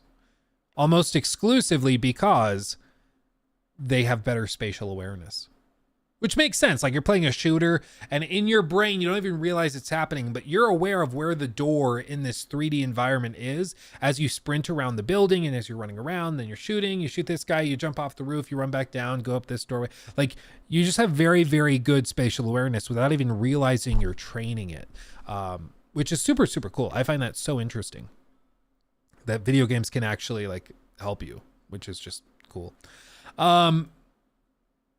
Yeah, problem solving at its core is really, really a strong suit. So absolutely, absolutely. Okay, let's talk about this. Let's do this. Oh yeah, and Sasha, no rest for the wicked. Looks like banger. Yeah, we've done Luke Stevens live clips on it. We've done clips on it. So we've talked about it. I think it also looks great. Definitely going to be more niche, unfortunately, but I think it looks great.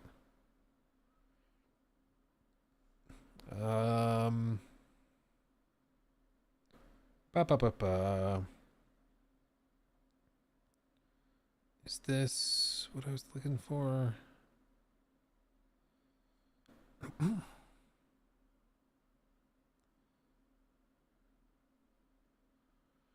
Okay. They must have missed it. Yeah, I mean, you can just look on the Luke Simmons live channel. We did a whole segment on it. Once we get more details and stuff, I'll talk about it again, I'm sure. You got more viewers right now than Suicide Squad has players.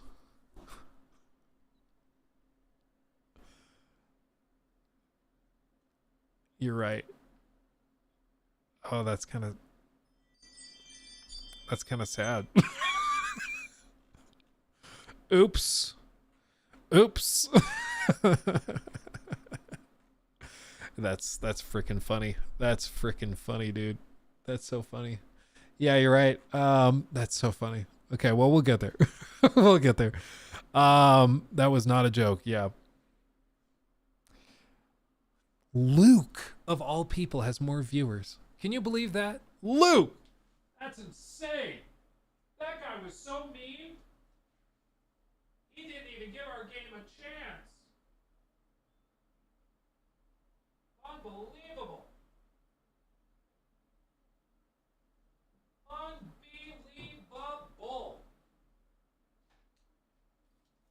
I know for a fact that there are people who worked on Suicide Squad that were quite upset with me, which is you know what, makes sense, checks out, but still.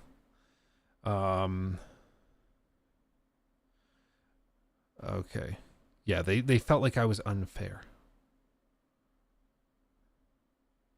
like I was just totally unfair. I didn't even give the game a chance to win me over, which I did. I played it. I played it live on stream. If the game is good, like that's the great thing about playing games on stream. It's like if the game is really, really good, it's going to kind of speak for itself, right? Like it's going to be hard to still pretend like you hate it if it's really good, which is part of the reason I wanted to play it live. Because I was like, yeah, I can't beat around the bush with this. It's just as good, right? But still people are like, no, you just wanted to hate on it. You're just a hater, man. Okay. I if I'm a hater, okay. But you should have at least made a better game. Because that game was stinky. I'm just going to call it like it is. That game was stinky. Where is this damn thing I'm looking for? I just saw it. Okay. Oh, here it is. Love that. Pull that up. Okay. Okay. And then this button. Okay.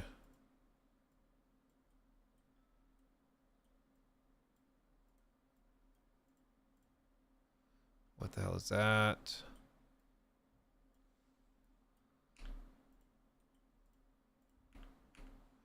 I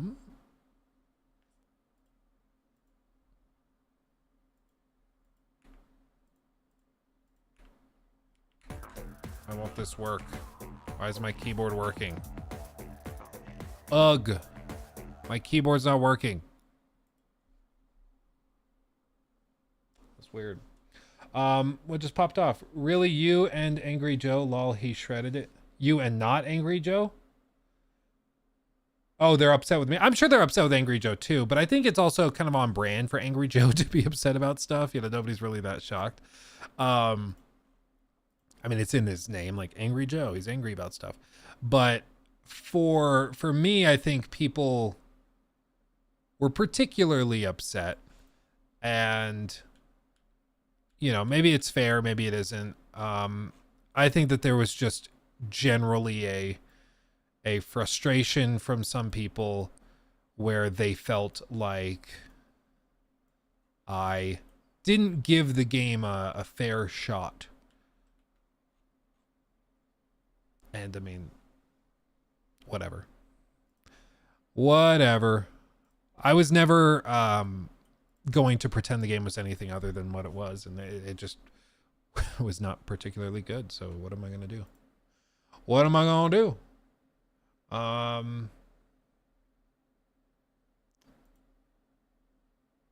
Boop, boop, boop, and boop.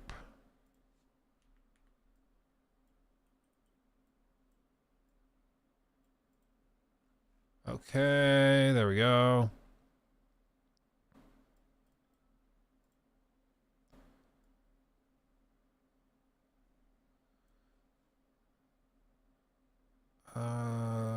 Okay, I think that's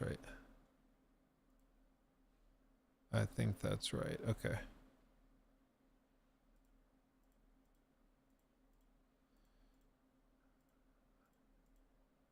Sorry, all of this stuff is so weird.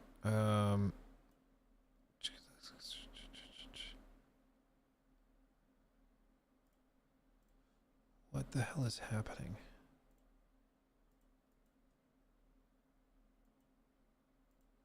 Okay, I don't know. Okay. Screw that.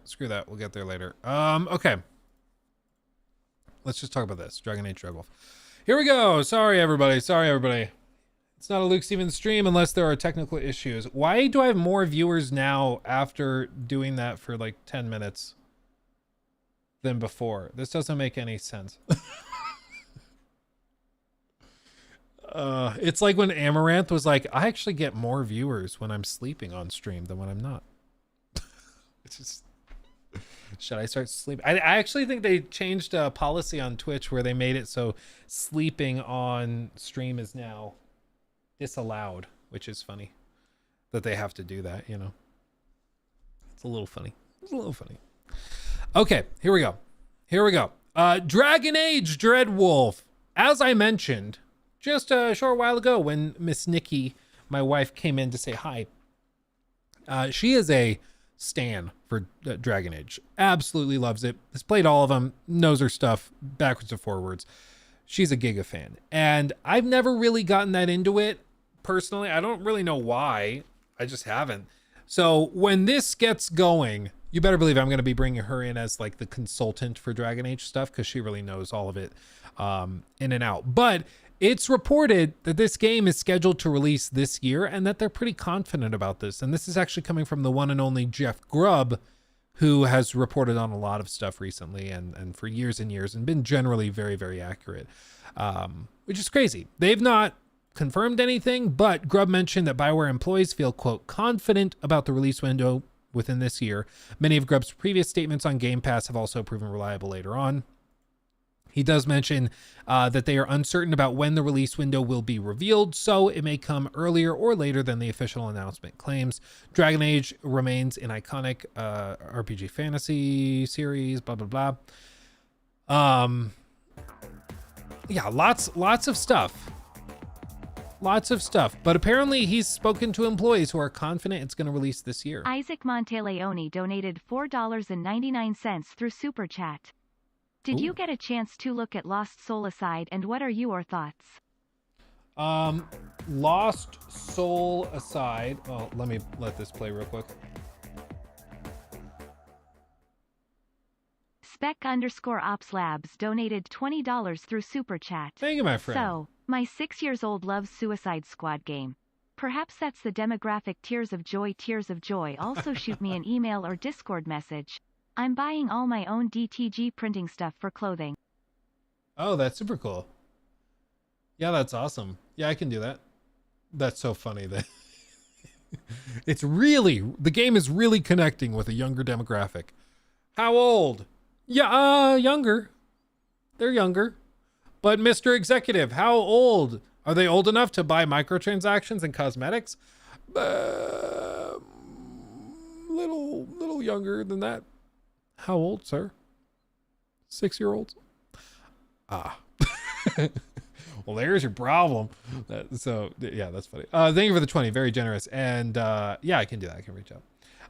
Isaac, as for Lost Soul Aside, that is that game, just in case people are not familiar. It's the the way it's described online is, or by IGN, was a Final Fantasy 15 inspired game with the Devil May Cry combat. That's at least the sort of pitch they're doing. Not a bad idea. It's being published by Sony. I don't think we've heard anything about it in a while.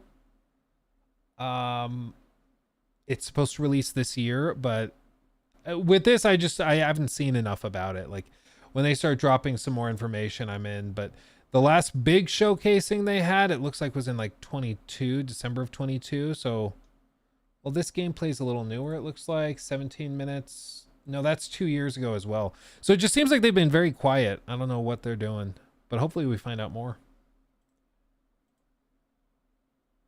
Maybe all the trailers I'm seeing are just old.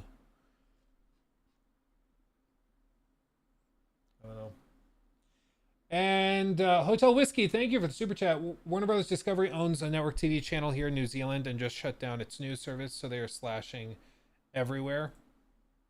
A lot of places are. I think it's just there are certain like comeuppances and certain adjustments companies are supposed to make pretty regularly, like every few years. You're supposed to reevaluate your budgets and slash budgets where they don't make sense. And you should do that with your personal finances too. You should be looking at your finances and being like, oh my God, I spent how much on Starbucks? Okay, we're cutting that. And where else did I spend some money? Oh, I have a subscription to HBO Max I haven't been using. Let's cut that.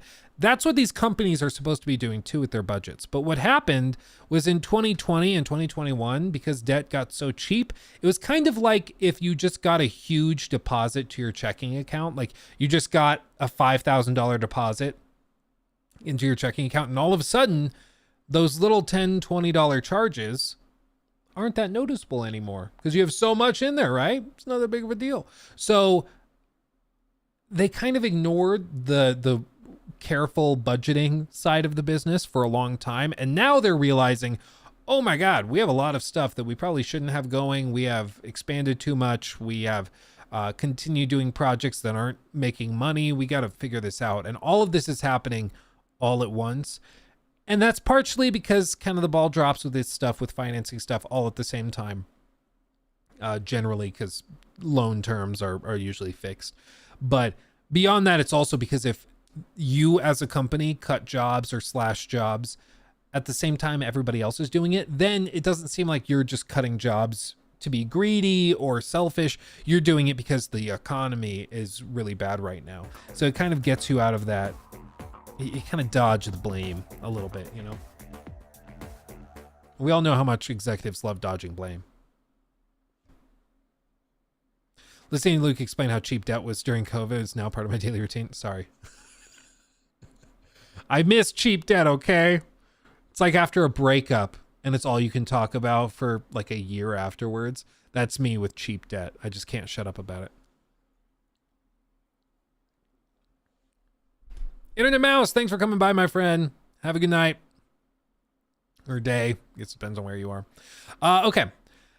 As for going back to finish out the Dreadwolf thing, I think it's like this could be a great comeback for BioWare. I'm hopeful they can figure it out and they come out swinging. That would be awesome. I think we're all kind of hesitant after their last 2 outings because there's not many times where a company has 2 colossal flops, like the biggest flops of the year, back to back, and then they come out and hit it out of the park. I hope that's what happens here, and it's the story of like a revitalized BioWare, and it's BioWare's back and better than ever, and they really learned their lessons, and they're coming out swinging. Stuff like these city shots and stuff is super cool. I love that. I think they're fighting an uphill battle right now, specifically because after Baldur's Gate 3, there are a lot of expectations when it comes to narrative fantasy RPGs that they probably are not able to live up to, because Baldur's Gate 3 was just such a crazy successful and massive game. But at the very least, I mean, maybe it comes along and it's just like a solid 8 out of 10. That would actually be better than I would expect it to be. You just like, it's going to be very telling. It's going to be interesting. But I perhaps right now for Dreadwolf, their biggest asset is that expectations are so low. That very well could be it. Like, just because expectations are so low, that could smooth it over, and that could help it. I mean, it's that simple. Like, if expectations are rock bottom, it's a lot easier to surpass those expectations. And maybe that's what they're going to be able to do here. I hope so. Because I'd love BioWare to get back on their feet. Because back in the day, they were tip top of the industry. But then they had 2 colossal failures in a row. And it's just like, oh my God. As a Dragon Age Origins fanatic, I didn't like Dragon Age 2 so much and was like, yeah, nah, on Inquisition. So I'm skeptically optimistic about Dreadwolf. Yeah, that's Nikki's stance too. She loves Origins. That's her favorite. 2 is okay. She does like Inquisition, but not as much as Origins, if I'm recalling correctly. So it's, again, we just don't know much about it. I understand why they've been hesitant to show it. Like, wait till it can have its own time in the limelight. Makes sense. Don't go too crazy, but EA is rumored to be at the Xbox event this Wednesday. Maybe they'll unveil Dreadwolf there. Oh, they could. What if Dreadwolf is like a Game Pass game? What if they got that? That'd be crazy.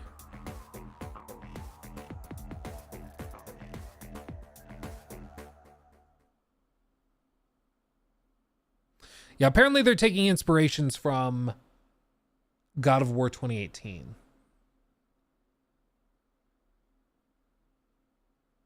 But if expectations are below a point where you'd actually buy the game, you'd need to get to a point where the actual purchase is justified, and I don't think that's going to be easy. No, absolutely, I think that's true. But I think that it's a lot easier to pull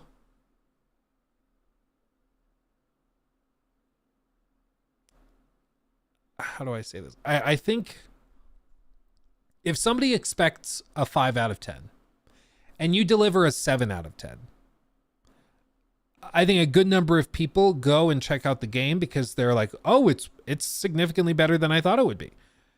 Whereas if somebody's expecting like a 9 out of 10 and you deliver a 7 out of 10, the same gap, just 2 points, right? 2 increments.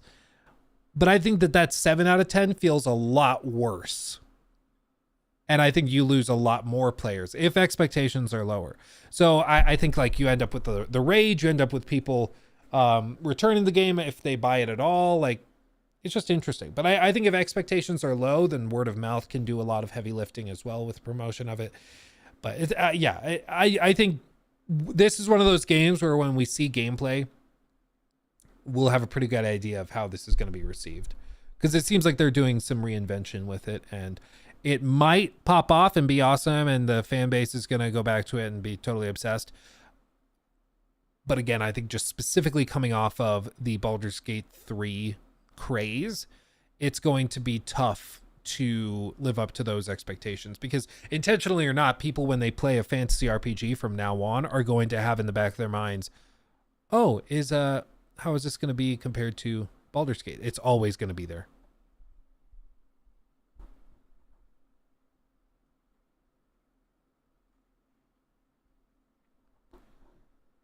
Any thoughts on the Oscar nominees before the ceremony this weekend?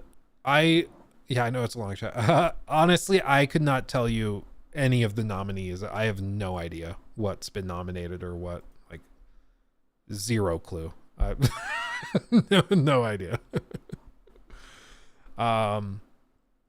Yeah, Baldur's Gate 3 is a very tough act to follow. Well, and like, I feel for the devs, because you remember when Baldur's Gate 3 came out and everybody's like, wow, a new standard of RPGs. And all these devs came out and were like, hey, it's probably not fair to expect Baldur's Gate 3 levels of quality from everybody, because that's like pretty exceptional. It's like a once in a generation type game. Like, it's just probably not fair to expect that from everybody. And we're all like, sucks to suck. You should figure it out because that's the standard now. And I can understand their frustrations. I get it. But for something like Dragon Age, it's going to be particularly tough. It's a studio that's smaller and less equipped than it used to be. And they're going head to head in that genre. Like, it's going to be very, very tough to separate themselves, I think. It's the desert island survivor finding an old ration pack washing up on the beach scenario. To the starving man, it's a feast. Yeah. And I think BioWare fans are starving right now. And have been for a while. Let's be honest. Do you think Final Fantasy VII Rebirth will win Game of the Year? Or can it be something else like Dragon's Dogma 2 or Black Myth Wukong? It's kind of hard to tell right now. I have a feeling a lot of people are not going to like the ending of Final Fantasy VII Rebirth, and it might leave kind of a sour taste in their mouth, potentially. No spoilers, of course, but I have a feeling that's a possibility. As for Dragon's Dogma 2, I mean, obviously that game looks really, really good, so I think that has a ton of potential to surprise people and blow people away. But I would not say that Final Fantasy VII Rebirth has it locked in. Like last year, we got freaking Tears of the Kingdom, and everybody's like, okay, so Tears wins. And it didn't end up winning. But I think it was fair to say that that was the clear front runner. And then Baldur's Gate comes in, and it's like, okay, well, now it's Baldur's Gate probably is going to win. With this right now, after Final Fantasy VII Rebirth, I'm not sure if it's as big of a slam dunk. Especially because it seems like there's going to be a lot of discussions and a lot of stuff that hasn't been revealed yet. I think there's going to be a handful of games that come out of nowhere. So, Shadow of the Air Tree will get Game of the Year. Winky face. Yeah. That's the tough thing is I'm like, is it going to be Game of the Year quality? Probably. But so was Phantom Liberty. And if I'm going to be consistent, I can't give Shadow of the Air Tree Game of the Year if I'm not giving it to, Phantom Liberty. So, damn consistency. Damn.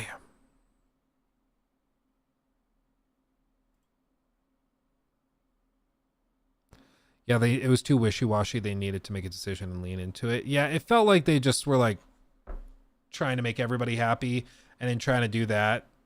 There's the one side that wants it to be super hardcore and like, no, keep it to the original. The other side wants it to be a little bit more like, it's a new timeline. We can do whatever we want. Everybody's happy, lives happily ever after. And it's just, I think they should have just picked one and gone for it. Okay, let's touch on this. Let me pull this up. Steam, DB. Not kidding. Okay. Oh, sorry. News segment. There you go, Jacob. So it's time once again for our regularly scheduled programming and an update to the lolcow of 2024 video games. Suicide Squad, Kill the Justice League. It's just been dropped that the Season 1 update is coming March 28th.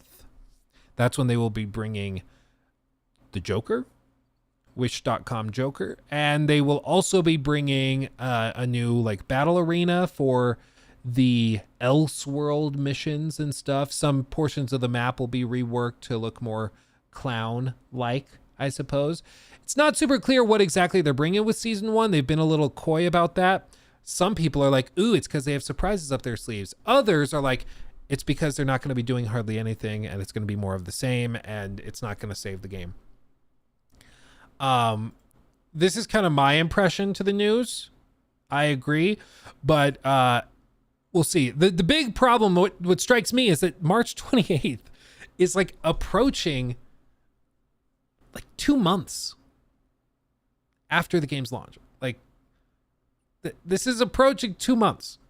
Weeks and weeks and weeks of player bases and player numbers dropping and dropping and dropping.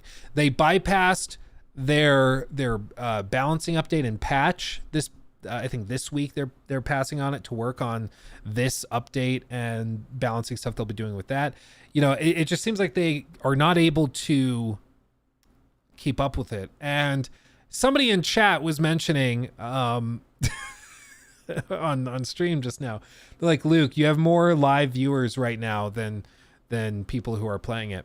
And like right now, I think by my count over here, we have like a bit over 700 people in here. Okay. Very small time streamer. Nothing crazy at all. Okay. I was like, what do you mean we have more viewers than players? Oh, yeah. You're right. You're right. Now, granted, maybe this isn't fair. Their 24-hour peak was 621 players. Okay. We still beat that. We have more viewers than their 1 week peak of like 696. Which is mad. Like all of you guys in chat right now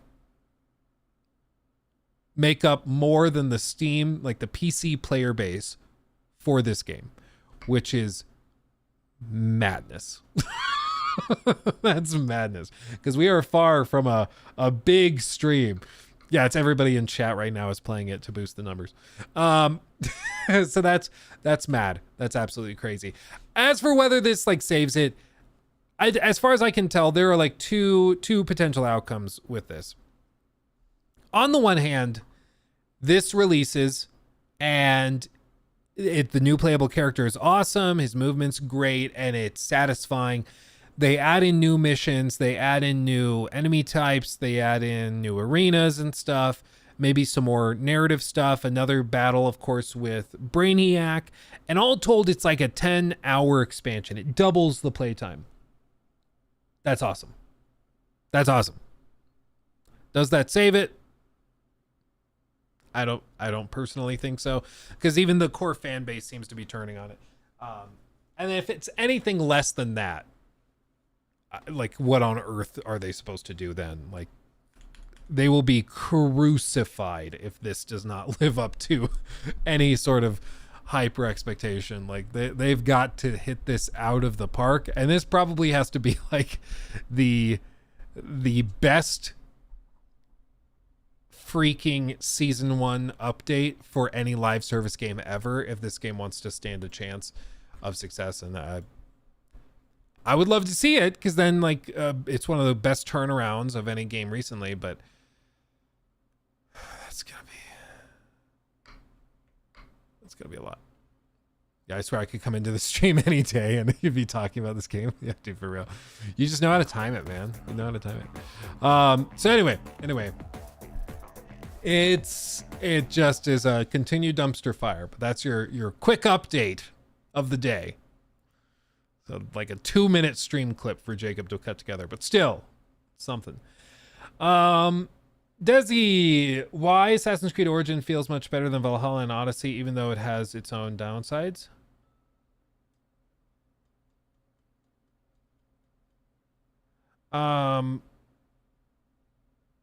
Why, maybe you mean why does Origins feel better than Valhalla and Odyssey? Maybe it's just scope. Like Origins, I think it has a lot of growing pains because they're trying to reinvent the franchise. I think as like, of course my judgment's clouded because I love ancient Egypt, but I think Origins has a better narrative. It's easier to digest. It's smaller in scope, so it's easier just to consume in general. I think Odyssey is a better like role-playing game, both in terms of action adventure and narratively. There's many more branching consequences, all sorts of stuff like that. The game is massive as well, but the game was almost too big for its own good. A lot of people didn't like how big it was. And then Valhalla was just like 2 steps back. It didn't do anything better as far as I'm concerned than Origins or Odyssey, other than just having more stuff crammed in it. And to me, it wasn't good stuff. It was just more stuff. So that's where I'm at.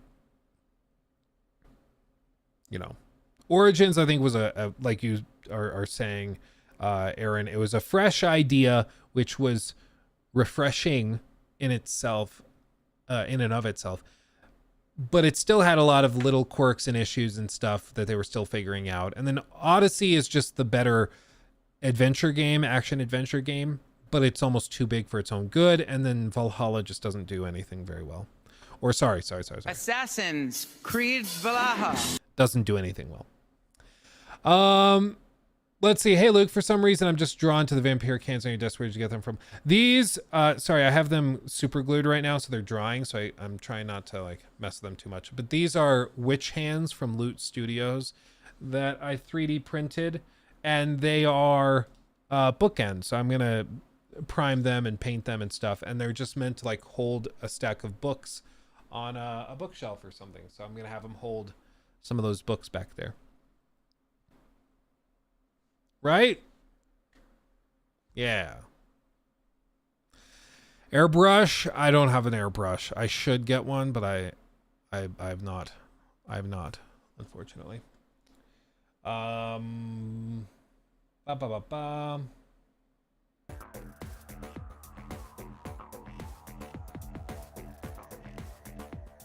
Yeah.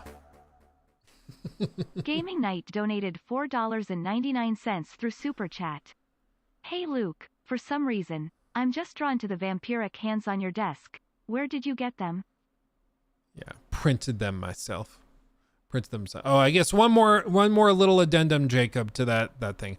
Also, yes, they updated that they are bringing the Epic Game Store version of, oh god, where'd it go? Of the game on March 26th. So 2 days before Season 1 drops, it will be available on Epic Game Store, which make of that what you will. I don't really know.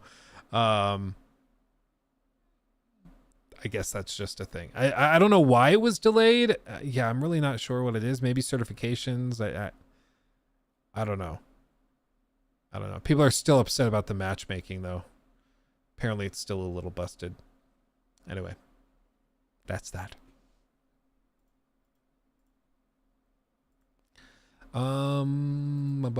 Close that.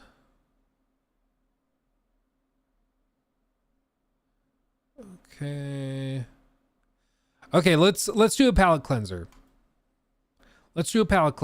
You guys know what the palate cleanser on this channel has been recently. What game do we talk about when we want to just relax and talk about something fun and cool? Do you know? Is it lost on you? Exactly, Aaron. Helldivers, baby! The CEO, the one and only, of Arrowhead and the creative director on Helldivers 2, put this out a couple days ago. I thought this was interesting. Because I've been wondering how, like, the planet liberation system works. Because if you haven't played the game, basically there's tiers of the fight. There's like the overall war to protect Super Earth, and then there's the automatons and the bugs, and then on each of those you have kind of a per zone fight and battle, and then you have within each zone a bunch of individual planets, and then within the planets you have fights for different operations, and the operations each have like 2-3 missions within them that you complete on varying difficulties. And as you complete operations, you increase the amount of liberation to clear it out, and you can take over the planet. However, I was never really clear on whether that was a real system or not, or if it was just the illusion of the system. Because every time you complete an operation, it improves the liberation by like 0.00001%. So if they wanted to just like make you think you're making a difference, however small it may be, they could just put that number up there. But in terms of when they decide if a planet is fully liberated or not, they just kind of make it up. So I wasn't sure if it was real. Well, Pilestead is mentioning this in a little bit more detail. I've seen many Helldivers 2 posts about a planet's liberation amount. At peak CCU, the community is able to liberate high amounts, but as soon as peak passes, the enemy manages to take the planet back. Each planet is sized constantly. Think HP regen. This means that at low CCU, planets lose liberation percentage. It's a push and pull. So there's an actual simulation going on, which is really, really cool. He also casually starts mentioning Warhammer and stuff, which is crazy. It's just freaking funny. So that's super cool. There's an actual simulation going on here. In regards to Helldivers 2 weapon stats, so many of you use the 4 stats we show it as a comparison, while each gun has maybe 50 stats in total. The numbers are a guideline, but it's not paint a complete picture. Use the one you like the most. This was an earlier version of it. It had the second page that showed the actual ammo stats, as the ammunition is what defines most of the weapon stats. And like, look at that. I kind of wish that they had kept this with like the full recoil simulation, reload times, muzzle velocity, magazines, fire modes, all of those stats. And these are all still in the game, but are just under the hood. It's like I was listening to a YouTuber talk about how much he hated how like Baldur's Gate 3 worked. He's like, it's so insane that the game rolls a dice every time you want to do something. Even like attacks are a roll of the dice. He's like, that's so insane. That's not how video games work. That's not fun. It's like, bro, that is literally how video games work. Every time you fire a gun and it has a bullet spread, it's doing a little calculation to see how big the spread is, whether the bullet lands and connects. It just doesn't show you that, okay? Every game is doing this all the time. Baldur's Gate 3 just takes the approach of old school RPGs and tabletop RPGs and actually shows you the dice roll. But all of these other games are just doing that behind the scenes, under the hood, like that you just never really see it. Same thing with like calculating damage and stuff. Like all of that stuff is still happening. It's just you don't see it.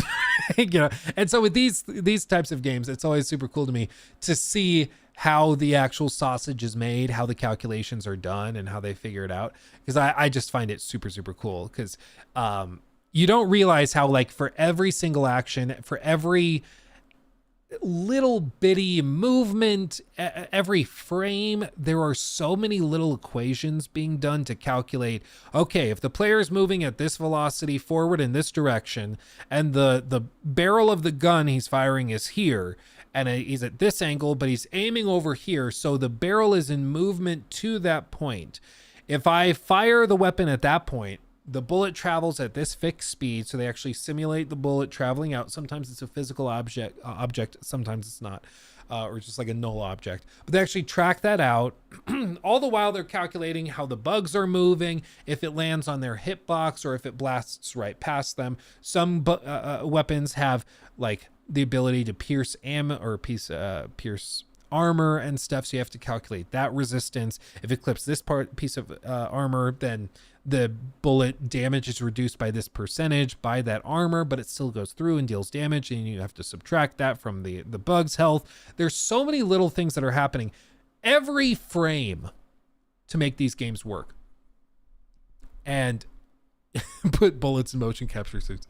I like to look at this stuff because it makes you appreciate games all the more. And I freaking love it. It's why people have said, like, it's all the more, I think, magical. Just the idea that any game at all releases functioning. Like, it is a marvel of technology that any game runs at all. It's amazing. And that's not to excuse terrible games. Like, you should still hold terrible games to account. But it still is phenomenal and amazing that any of these games work at all, you know? I think it's important to appreciate that.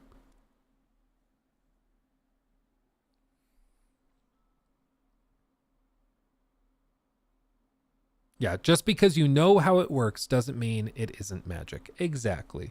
You can appreciate the sheer insanity of what's going on. And I think it makes you appreciate video games all the more. You know, because at the same time the developers are wrestling with that, they're also trying to find a way to wrestle it into a shape that's fun. And that's a challenge in and of itself, you know. That's crazy. So anyway, that's enough of me gushing about about Helldivers, I guess, for a moment.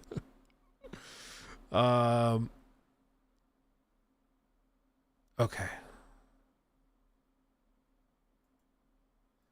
Close down this Funcom stuff. Don't really need that. Okay. We should talk about this. Assassin's Creed.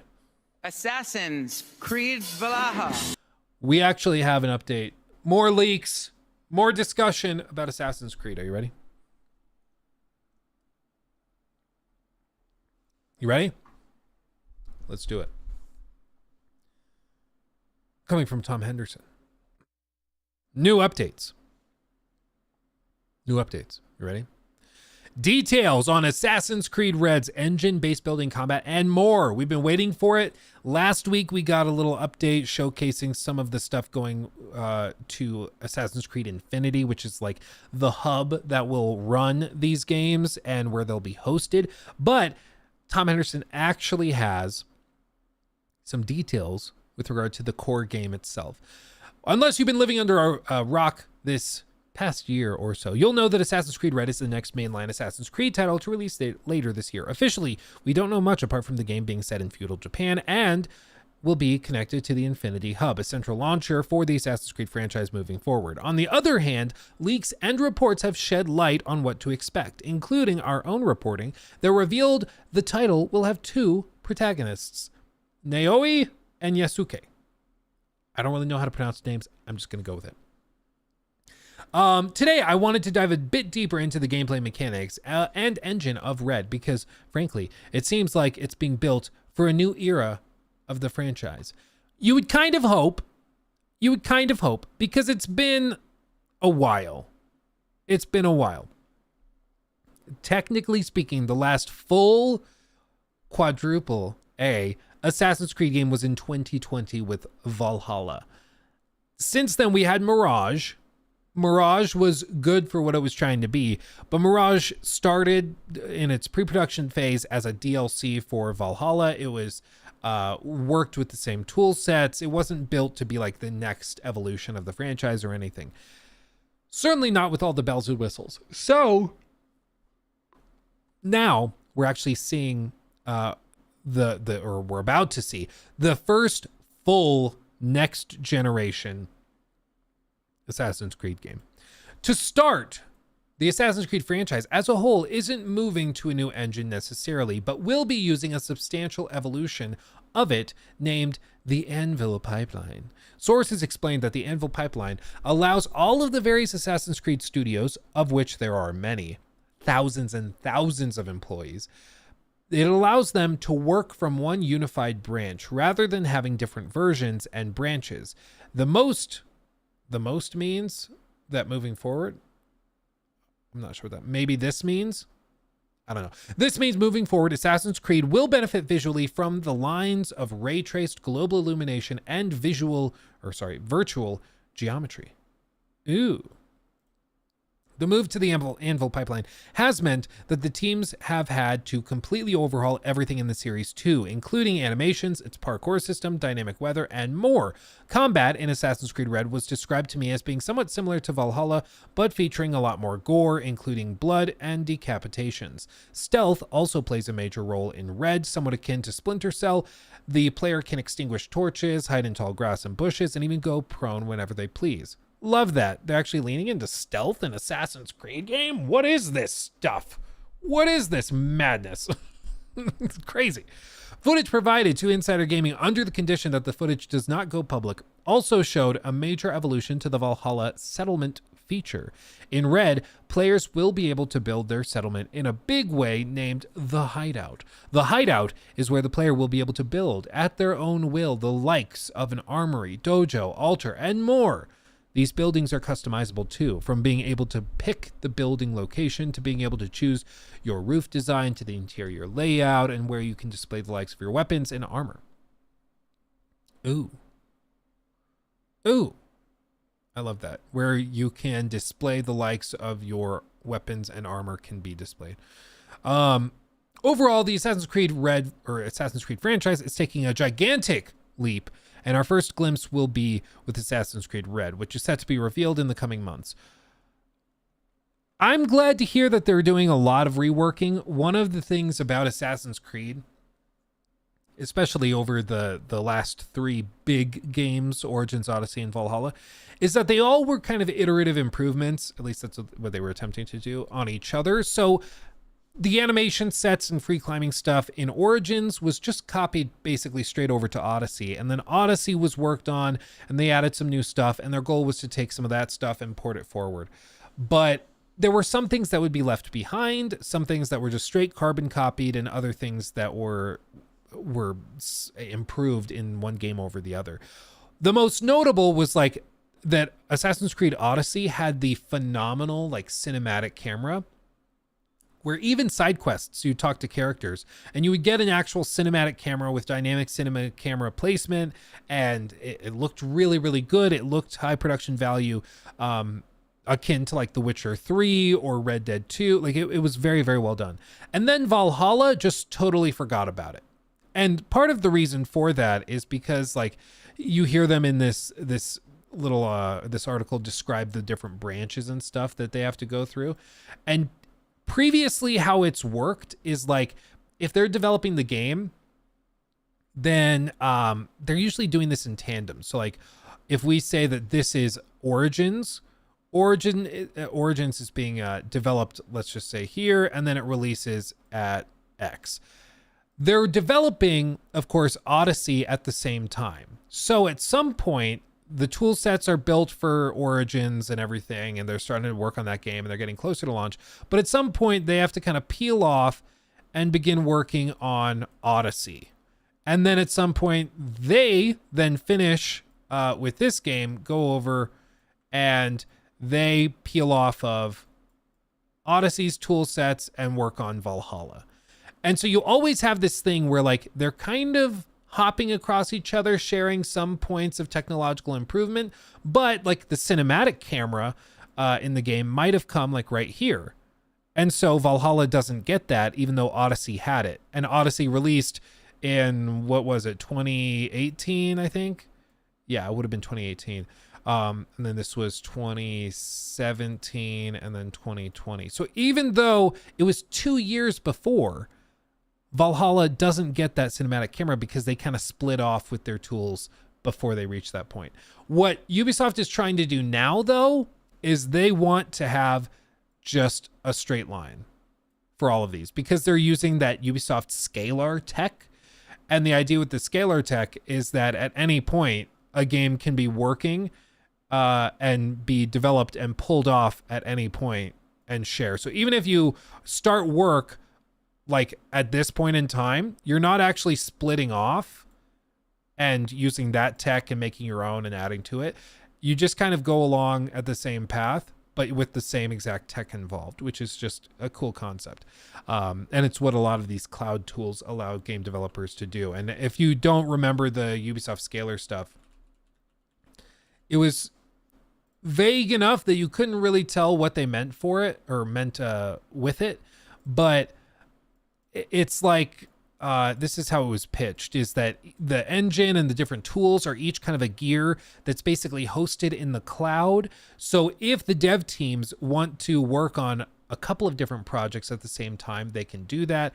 If they have multiple teams working on the same game, they can do that because they all are using the same basically engine, but it's all hosted and built around the cloud, sharing all of the same builds and branches all at the same time, which is a much more efficient way of doing it and allows them to probably go bigger and better than they have gone before, which is super cool. So I'm interested to hear that they've redone like animation, they've redone combat. probably they've redone NPCs and stuff, so hopefully not everybody looks like brother and sister, which has been a thing in Ubisoft games forever now, where every NPC, every main character, everybody always looks like a sibling. So that's going to be nice. And beyond that, it's like, I don't know about the base building. I don't know if that gets me really excited, because to me the Valhalla kind of hub or whatever you would call it, settlement, I guess, that system never really excited me that much. I know some people loved it, but to me it was always kind of like half-assed. It never felt like it was fully fleshed out, but maybe this is going to be the fleshed out version. I'm not expecting it to be like a survival game where you just craft a castle yourself. It's probably a little bit more involved than Valhalla, but not totally reworked or totally reinvented. But at the very least, if it allows you to make the game a little bit more personal and maybe you can specialize in different things, that could be cool. But what excites me specifically are the leaks, specifically with regards to the reworked combat, the reworked stealth mechanics, trying to encourage people or players to like use the lighting systems. So you put out torches, and if you're in the darkness, you're harder to see. Other things like allowing you to go prone at any time, to actually crawl and stealth your way through levels. That's super cool. So I'm intrigued. The other thing that intrigues me is the fact that there are dual protagonists. One that's focused more on stealth and one that's focused more on melee combat. It's straight up Assassin's Creed Syndicate. And I thought that was kind of interesting because it satisfied both players. Like, if you were a player that wanted to just go in guns a-blazing or knives a-slashing, you could do that and have a good time. But they also had a character focused on stealth, and she gave you the chance to get that itch scratched. So you kind of had the best of both worlds without having to pretend that one player character was always doing both things all the time. So I think that this has a lot of potential. I'm very excited to see it when they finally reveal it and everything. I think that's going to be awesome. And I am very hopeful that this is a banger, because after 3 years, they have the potential. I mean, Origins was 2017 and Syndicate was 2015. And they took 2016 off because they released the Assassin's Creed movie that year. And they thought that would kind of give Assassin's Creed fans enough of a scratch to the itch that they would be fine. Turns out the movie kind of sucked, but I don't even really remember much about it. I remember seeing it in the theater and just being like, it just wasn't very good. But beyond that, it's like, they took 2 years to reinvent the franchise from Syndicate to Origins. And granted, the team that did Origins was the same team that did Black Flag. So they finished Black Flag, and then in like 2014 they started. So they spent basically 3 years reinventing the franchise. The team that's doing Red is the same team that did Odyssey and Immortals Phoenix Rising, to be fair, but that was a smaller team. So presumably they've been working on this reinvention for like 4 or 5 years. So this could be big. Like, this could be a huge reworking. That's my hope.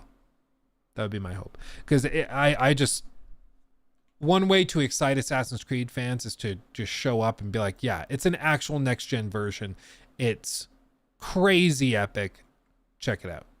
And if it's able to present itself really well, I think we could have a really interesting toss-up with like Ghost of Tsushima launching probably the year after.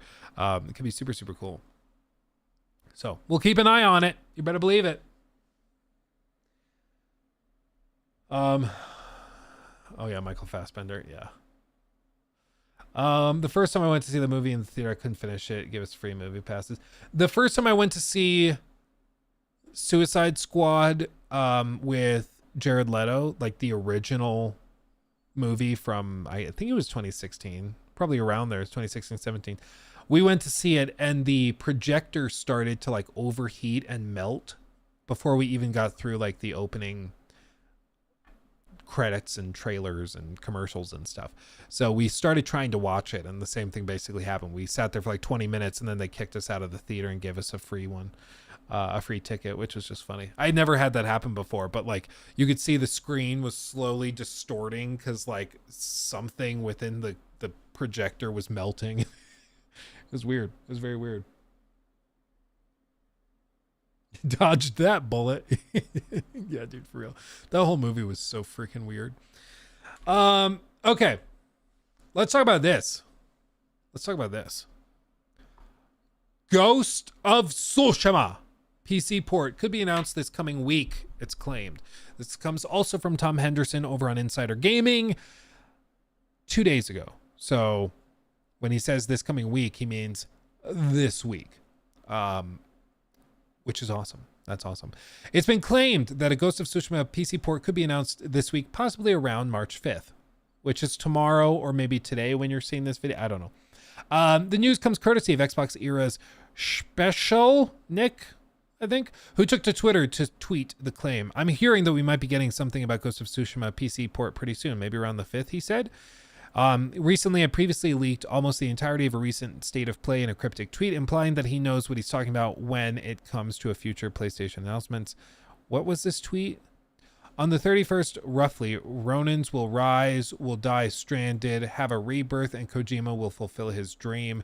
Sonic will live in the shadow of his generation while the hills will remain silent until the dawn when you'll need to catch the metro. Just don't be a Judas about it. Okay, that's pretty good. That's pretty good. Holy spoilers, Batman. And that ended up being about right. Yeah, I mean that's accurate. So it seems to have some sources that can tell him what's going on within PlayStation marketing. So saying around March 5th, which would be super great if they announced that tomorrow. That would be awesome. Logically, a Ghost of Tsushima PC port is the next in line for PlayStation, and following the outstanding success of Helldivers 2, we wouldn't be surprised if Sony is starting to shift its strategy to bring games to PC much sooner than they already have been. Ghost of Tsushima received generally favorable reviews on Metacritic and sold 9.73 million copies by July of 22. The game was released on PS4 in July of 2020 and on the PS5 in August of 21. And in late late 2023, a major update on the upcoming Ghost of Tsushima movie revealed that its progress was coming along well and is a passion project for Chad Stahelski. I think that's awesome. I love it. I need this in my life. The game already looked and ran pretty damn good on PlayStation 5. I couldn't get into this game when it was locked at 30 on the PS4. I only really got into it when I was able to play it on PS5 at full 60, and I thought it looked gorgeous. It ran really well. So I can only imagine what this game looks like and plays like running at like native 4K with even extra settings cranked at like 120 FPS. Like, it's going to be madness. And that's assuming it's a good port. PlayStation has had some turds in the Punch Bowl recently. So don't get your hopes up too much that it's a great day one port. But if it is, that's going to be a welcome addition. Welcome addition. Fingers crossed, baby. I guess we'll find out next stream. We should know if this was accurate, because he said tomorrow, which is Tuesday. So Wednesday when we're back, we should know. So I guess we're going to find out. Better believe it.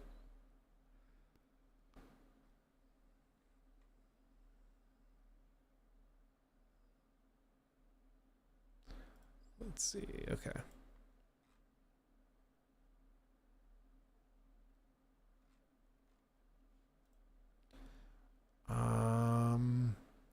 Oh, let's talk about this. Our other darling of the Luke Stevens Live channel, a game we have to talk about because we just love talking about games that we don't really play. It's a passion of ours, you know? It's a passion. It's why I call these like lolcow games. They're games that you love talking about ironically, you know? You're obsessed with ironically in a weird, obsessive, compulsive way. Starfield's Shattered Space expansion is reportedly ready to be revealed soon. Since Starfield was released in September of 2023, its player count has been steadily winding down. On platforms like Steam, Starfield is now on par or has fallen below with the likes of Fallout 4 and Skyrim. For the most part, fans of BGS's spacefaring RPG are waiting patiently for the news of the game's first major expansion, Shattered Space. I think it's likely to drop even beyond those games because, of course, they have established modding communities And Starfield's modding community has actually been pretty anemic recently. There were all of those stories that a lot of major modding groups and teams were choosing to just skip Starfield because they just didn't think it was worth the trouble and the game wasn't fun enough to fix up. Maybe that changes with these expansions, but it does seem like of all of BGS's games, Starfield's going to be the one that they have to do a lot more work on. Games like Skyrim and Fallout 4 even, a lot of people do a lot of the heavy lifting with patches and mods and stuff. And so it seems like BGS is going to have to focus a lot on Starfield to pick up the slack that they left. So that's going to be interesting. Those who purchased the higher editions of Starfield already have access to Shattered Space, which was named before Starfield was even released. However, we're now almost 7 months after the launch of Starfield, and nobody is any the wiser about Shattered Space. This might be about to change. I've always expected that they were going to announce it this coming summer at like the Xbox showcase. That's going to happen in probably June. It just seems to line up. BGS doesn't tend to like announcing stuff way in advance. It just hasn't really been their MO. But they also released a lot of stuff for like Fallout 4 much faster. DLC schedule. Let me see if I can find this. Yeah, look at this. So Fallout 4, look at this. Fallout 4 released in November of 2015, right? I think it was November of 20, because it was like 11. I don't know. If somebody in chat knows the exact launch date, or can Google it real quick. But within just a few months, within like less than 6 months at the most, they came in and had a DLC in March. Granted, it's the Automatron, so it's not like a full narrative expansion or anything. It was November 10th. Okay. So it's like a smaller DLC of like improving settlements and stuff, but still it's something. The Wasteland Workshop was April. They had another DLC, a big narrative one, in May. So 6 months after the game, they had Far Harbor. 6 months. And Far Harbor, I'll back them up on this. I think this is the best DLC they have for Fallout 4. It actually made me question whether the writing staff at Bethesda was just crappy. Because after Fallout 4, I was like, the writing staff, I don't know what they're doing. Like, they need to rework that. The writing is just terrible on these games. It's predictable. There's plot holes galore. Everything is so contrived. It's just a mess. And then Far Harbor was really, really good. And then Starfield kind of imploded. And then Nuka World came out later and was also not very good. But Far Harbor was pretty good. Only 6 months after the game. Then Contraption, smaller update. Vaultec, smaller DLC as well. And then Nuka World launched in August, which is, what, like 9 months after? 9-10 months after the release of the game. So, we're approaching... Let's see, it's been September, October, November, December, January, February. We're going into March. Like we're I guess technically September was a full month because it launched like early access in late August, right? I think that's technically, so I guess September, October, November, December, January, February. Going into March, we're at 7. So already, according to Fallout 4's release schedule, we would be here. Really, we would be more like here. Which is crazy.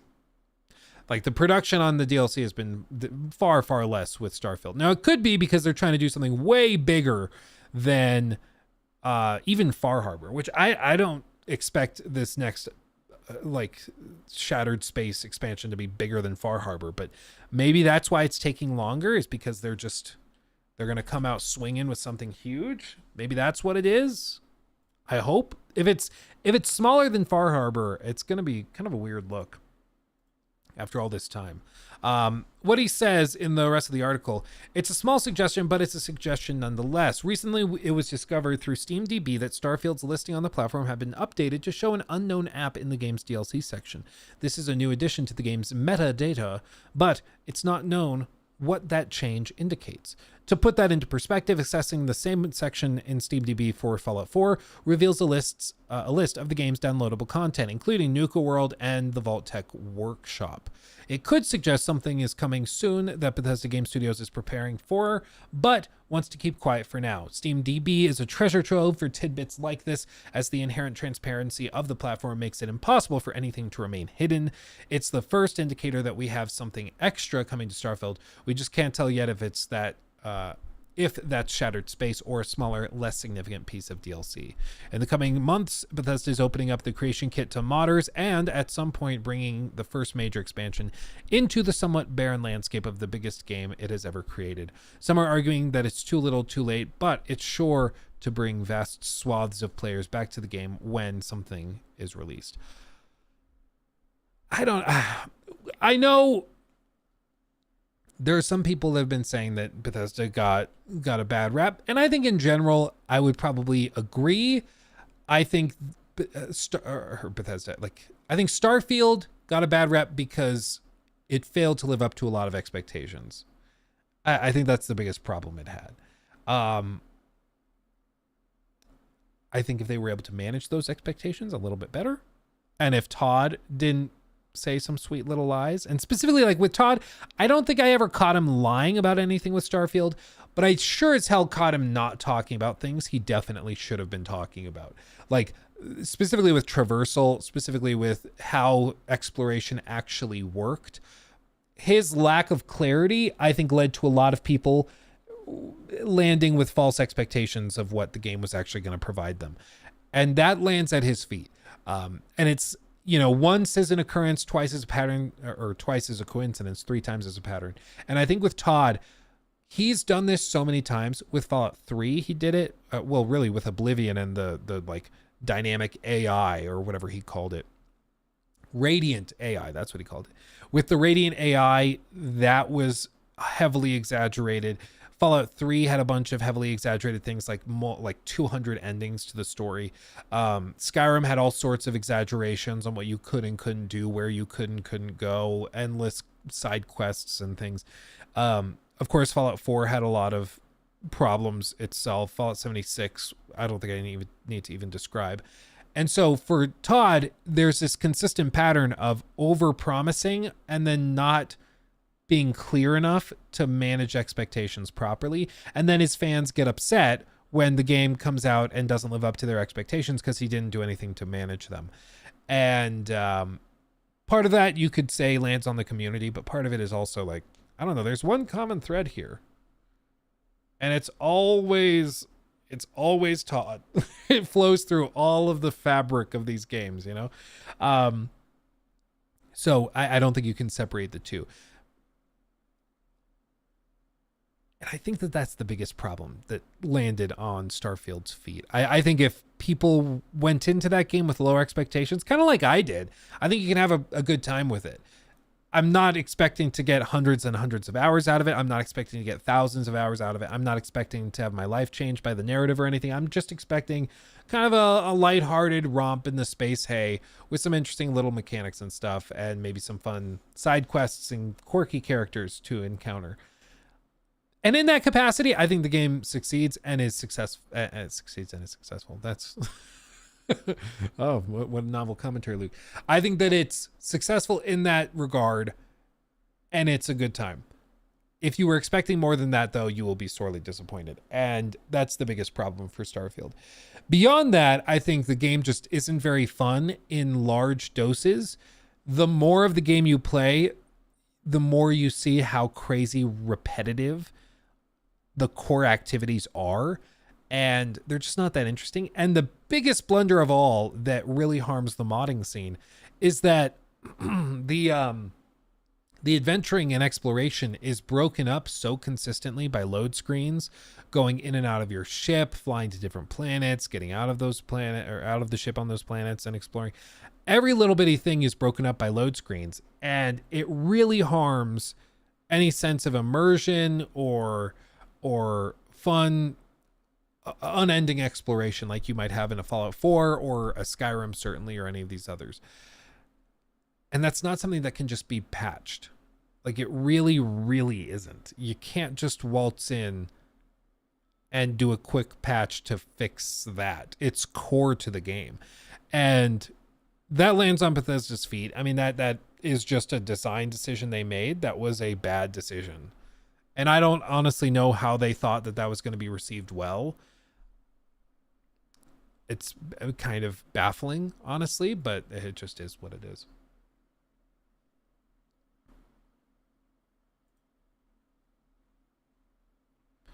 No Man's Sky did it better. Took them a while, but but when the astronauts were on the moon, they weren't bored. Yeah, that AI response, that was so bad. The load screens completely ruins the appeal of space games. Well, that's why, like, most space games that are successful, all of them that I can think of, try very hard to avoid constant load screens and stuff. Whether you look at a game like Star Citizen or No Man's Sky or any of these others that are coming out like Star Wars Outlaws, they try very hard to avoid load screens. They'll mask them. They'll do cool things where it's like, oh, you're warping through the atmosphere, and it's a load screen, but it's one that keeps you immersed and you don't really realize it's a load screen, right? It's like a load. It's not even a load screen, because it's like a load action or a load activity or animation that plays out. It's better and bigger than a load screen, which is like a single thing, right? And I think that for BGS to think that wasn't going to be a big deal is just nothing short of a massive blunder. Like, there really is not any other way to spin it than that was a calculation that you miscalculated, you know. It's a load BS, yeah. Maybe modders will use mods to try and mask the loading screen somehow. I think the difficulty, from what I've heard from modders, because I've done a handful of videos discussing it, and the modding scene and how all of this works, and the thing that I heard from them was that it's just not that easy, because Starfield has a lot of things in it deep down in the code, such as where it like anchors everything in the instance when it loads. It loads everything based off of a single spawn point. And the further you get from that spawn point, the less accurate simulations become, the more erratic certain like AI placements and behaviors can become. Everything starts to kind of break down when you move far away from that spawn point. And apparently it's not that easy either to do something while the game is loading and dumping a previous spawn point and going back in, because the creation engine is built entirely around having that anchor point basically omnipresent. And if you ever unload that, you can't do anything until the engine has loaded in the next one. And I think that's probably pretty standard for games that are built around having load screens. You know, that's normal. But that's why to get a game that can basically not have load screens or bypass it in creative ways, like Star Citizen, it takes major coding overhauls, which is what we've seen with Star Citizen, and where Star Citizen has taken years and hundreds of millions of dollars to rework in significant ways. But you can definitely tell the difference in the benefit.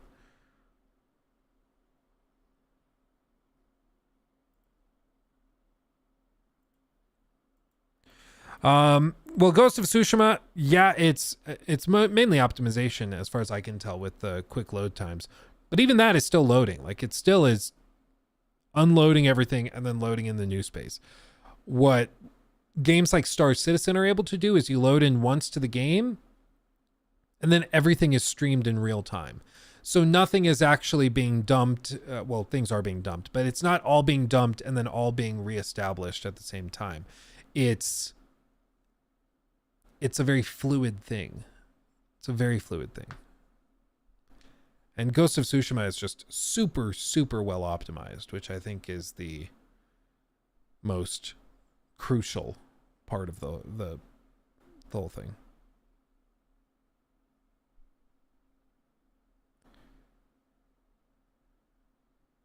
What PS4 games are worth replaying after upgrading to PS5? The Last of Us Part 2, because it runs at 60. So The Last of Us Part 2 is an easy one. Just instantaneously way better. Ghost of Tsushima, because it runs at 60 on PS5 as well. Beyond that, I'm trying to think if there's any other first party. Death Stranding did get an improvement. Yeah, Death Stranding would be a good one if you like that game. Yeah. Same thing with Team Ninja. Their engine limits their ability. Yeah, and I mean, every engine has limitations, even From Software and their engine. Apparently, really, at least all the way through Elden Ring, was not capable of going above 60. I believe Armored Core 6 was the first time they allowed you to go over 60. So it's a big struggle to get over that hump for some of these studios. And so it's not like, you know, magically going to Unreal Engine is going to magically fix everything and all the problems with your game. It's not that easy. Ooh, Days Gone is another good one. Yeah, because that'll also run at 60. That's a great one. You should do that. Lies of P. Oh, baby. Oh, yeah, Link. We went through that at the very start of the stream, at the very top. You better believe it.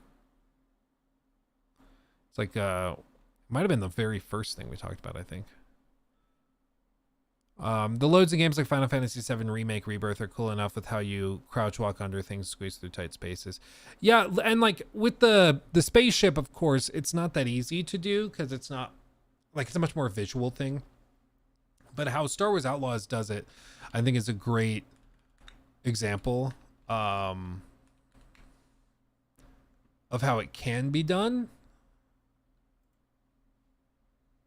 Where just like straight up, they do, let me see, it's like right here. So like you just hopped in your ship, you hop on here, and this is technically like, I think you technically have control of the ship. You can move it like left to right here, but this is a load screen. You can like kind of see it doing its thing. This is the wanted level though. But like you can see it's taking its time. It's loading. You're flying through clouds and stuff, but this is a load screen. But they managed to cover it up in this really cool way. And then you fade into orbit and you're like, ooh, didn't even really notice. But you never had to sit and watch a load screen. Technically, it took a handful of seconds to get there. But this feels way better to play in a video game than what Starfield does, which is like, you know, you get up, you sit down, load screen. You're in the atmosphere. You want to travel somewhere else, load screen. You know, feels way better.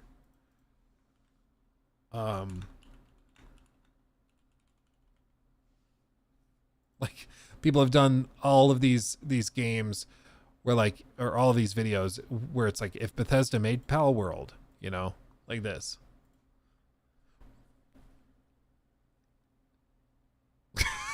And like when put into any other game, you start to realize how bad it feels. And it's really clear how outdated it is. You know, like all of a sudden, super easy to tell. Like, oh yeah, no, this doesn't feel good. And that's why, like, I think it does matter that Bethesda fixes this. I know some people have said, well, I don't really mind. I'm able to tune it out really easily. I don't care about load screens. Good for you. I mean, props. But I think stuff like this does matter. I think studios should be able to put together solid games that perform well. You want to ride it? Hold on, load screen. And then you just see it there.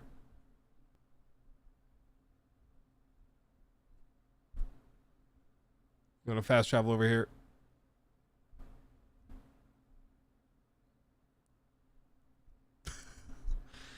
You know, and I think just for I like the cinematic like aspect ratio too. That's a good touch. That's a good touch. Loading. Loading. Technically, you would have needed a load screen to get off of your mount. That would have been the most accurate. But again, like just the constant load screens interrupting adventuring and exploration, that's the problem. And that's the issue. Like the load screens were always there in Fallout 4 and Skyrim and all these games, but they weren't as noticeable because once you went out in the open world, you could just run around exploring and doing stuff. And so when you had been running around for 15 minutes and then you come across a cave and you load into the cave, it wasn't that disruptive.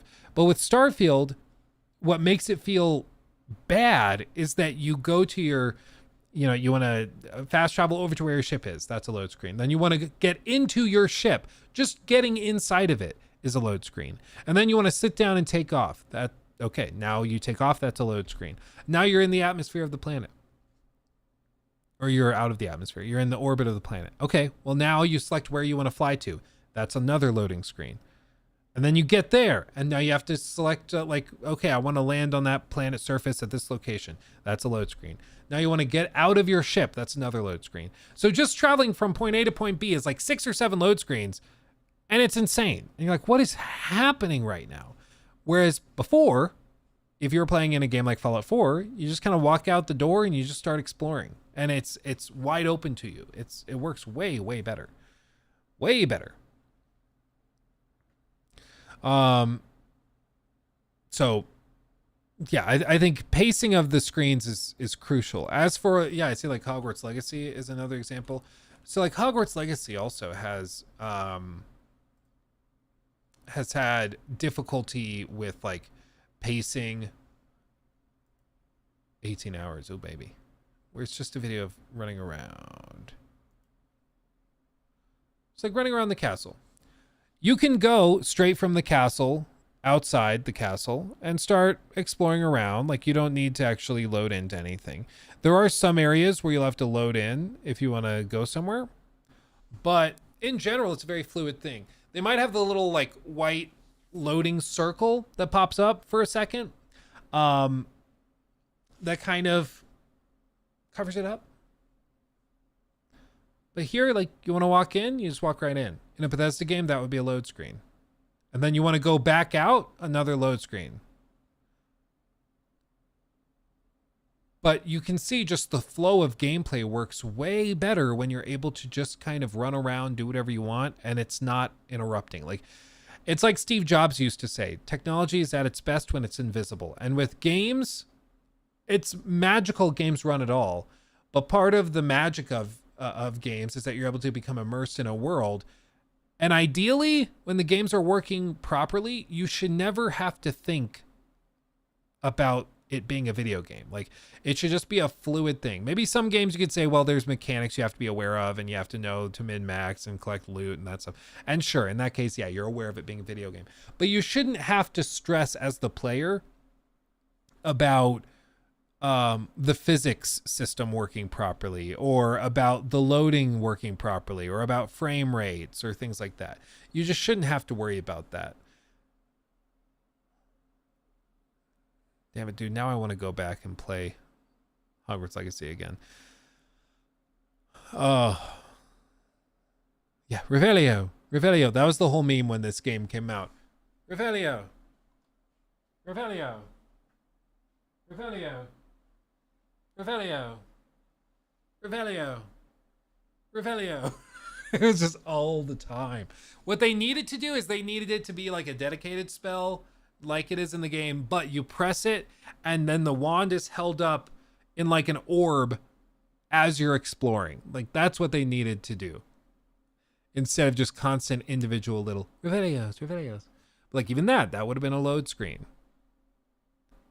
And technically it's loading constantly as you're running around. It is doing that, but don't swim in a robe that's made of wool. Do you want to drown? It's a horrible idea. Dreadful.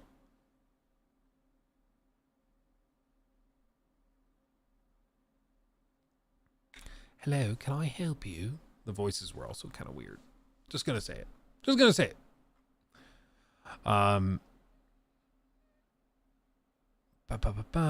I'm still waiting on that Quidditch multiplayer. Have you been? Oh, it's a waterproof spell. Oh, did you get invited to the like play tests that they did? Because they did or they've been doing play tests for a long time, for a while, and I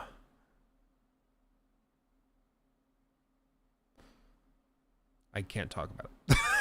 I'm realizing now there's no way for me to describe this or talk about it without getting in trouble. Yeah, for the Quidditch Champions thing.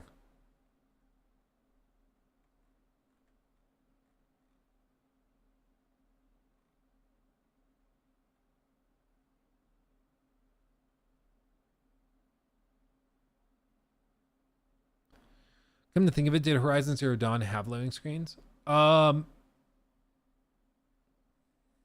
mean, of course, like you load it into the game, but once you're in the game, no, it's all fluid.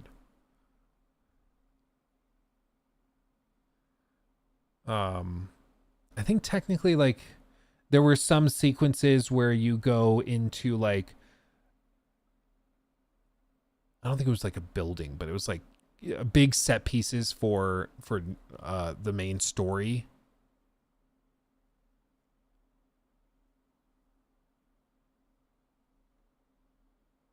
Or am I just thinking of Forbidden West? The games are quite similar, and so they kind of blend together in my mind. I'm gonna be real, gonna be honest.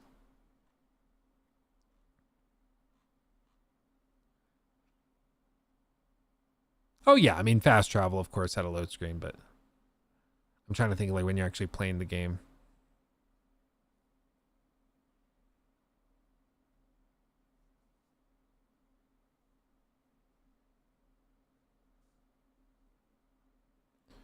I enjoy what I play, but as someone who's played Skyrim an insane amount, the world didn't draw me in the same way. Oh, you mean in Starfield?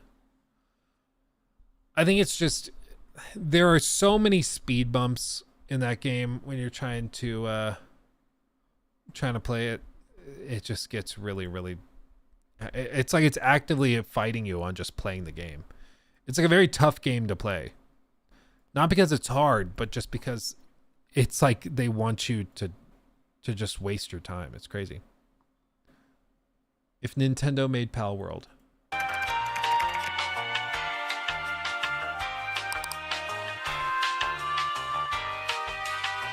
Accurate.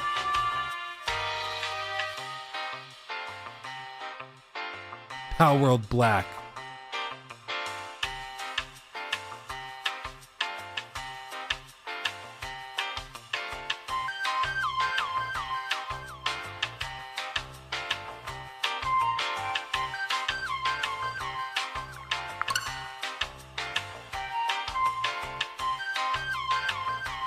This is gonna look and run like crap. Yep. Yep. It's pretty accurate. Okay, that's pretty accurate. That's pretty good. That's about right. That's about right. Oh yeah, and a third version, Pal World Emerald. Yeah, of course, of course. Do you think they'll ever make another Infamous game? I don't think it's on the docket anytime soon. Maybe in like the mid to late 2030s, but I don't think anytime soon. I don't recall from like the leaks that happened if there was any news on that specifically, but I don't think it's on the docket.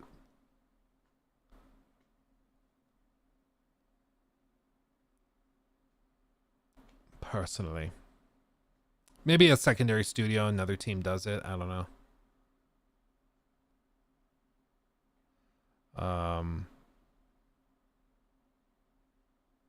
But yeah, I mean, I guess time will tell.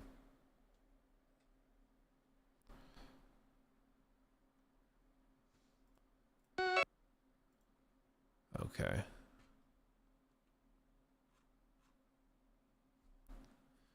And now the Switch 2 is delayed till next year. You know, we can't have anything nice.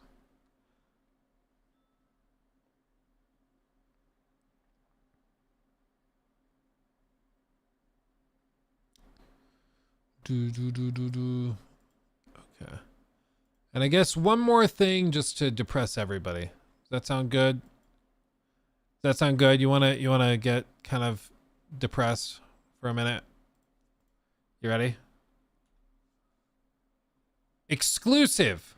What could have been. Details on Respawn's now canceled Mandalorian game. If you did not hear, this was canceled by EA. They've walked it back.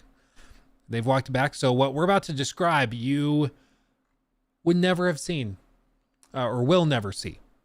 You would have seen it, but they canceled it. So now you're never going to see it. Okay. So let's just take in what could have been. As previously reported, the game was set to be based on a Mandalorian bounty hunter, not believed to be the Mandalorian, that would see the player search for bounties across the galaxy. Interesting. The game started with the Den, which was the player's base of operations that contained your ship, a map of the galaxy, an upgrade station, an armory, and more. It's understood that it would be here where you would select which bounties you'd want to pursue. The player could then equip the weapons they wanted, upgrade their armor, and then go into the ship and land on a planet where the bounty is located. The game was not an open world and instead offered a linear level experience, but did have some larger open areas for the player to explore and find their bounties and other secrets. Combat was described as very fast-paced due to the Mandalorian jetpack that allowed for vertical dashing and horizontal boosting for reaching those hard-to-reach, high-to-reach places. It was also said that there was a takedown feature, which would see your character perform takedowns somewhat reminiscent of Doom, but a lot less gory, to take down enemies. You know what it kind of sounds like? It kind of sounds like High on Life. Of course, I have Knifey behind me, perpetually dancing in a digital still frame. But it kind of reminds me of High on Life, where like you select your bounty, you load into that world, and you take down the bounty target, then you move to the next and the next and the next. Not a bad idea. That game was pretty fun. Worked pretty well. Interesting. Interesting. They go on. Oh yeah, Judson, real quick. Thank you for the super chat. Yeah, we actually talked about that the very, very first thing on stream. So if you pull up, I guess if you go back in the VOD, I guess, it's like the very first thing we talked about on stream today. So if you want to go see that. We've also been talking about it for a few weeks.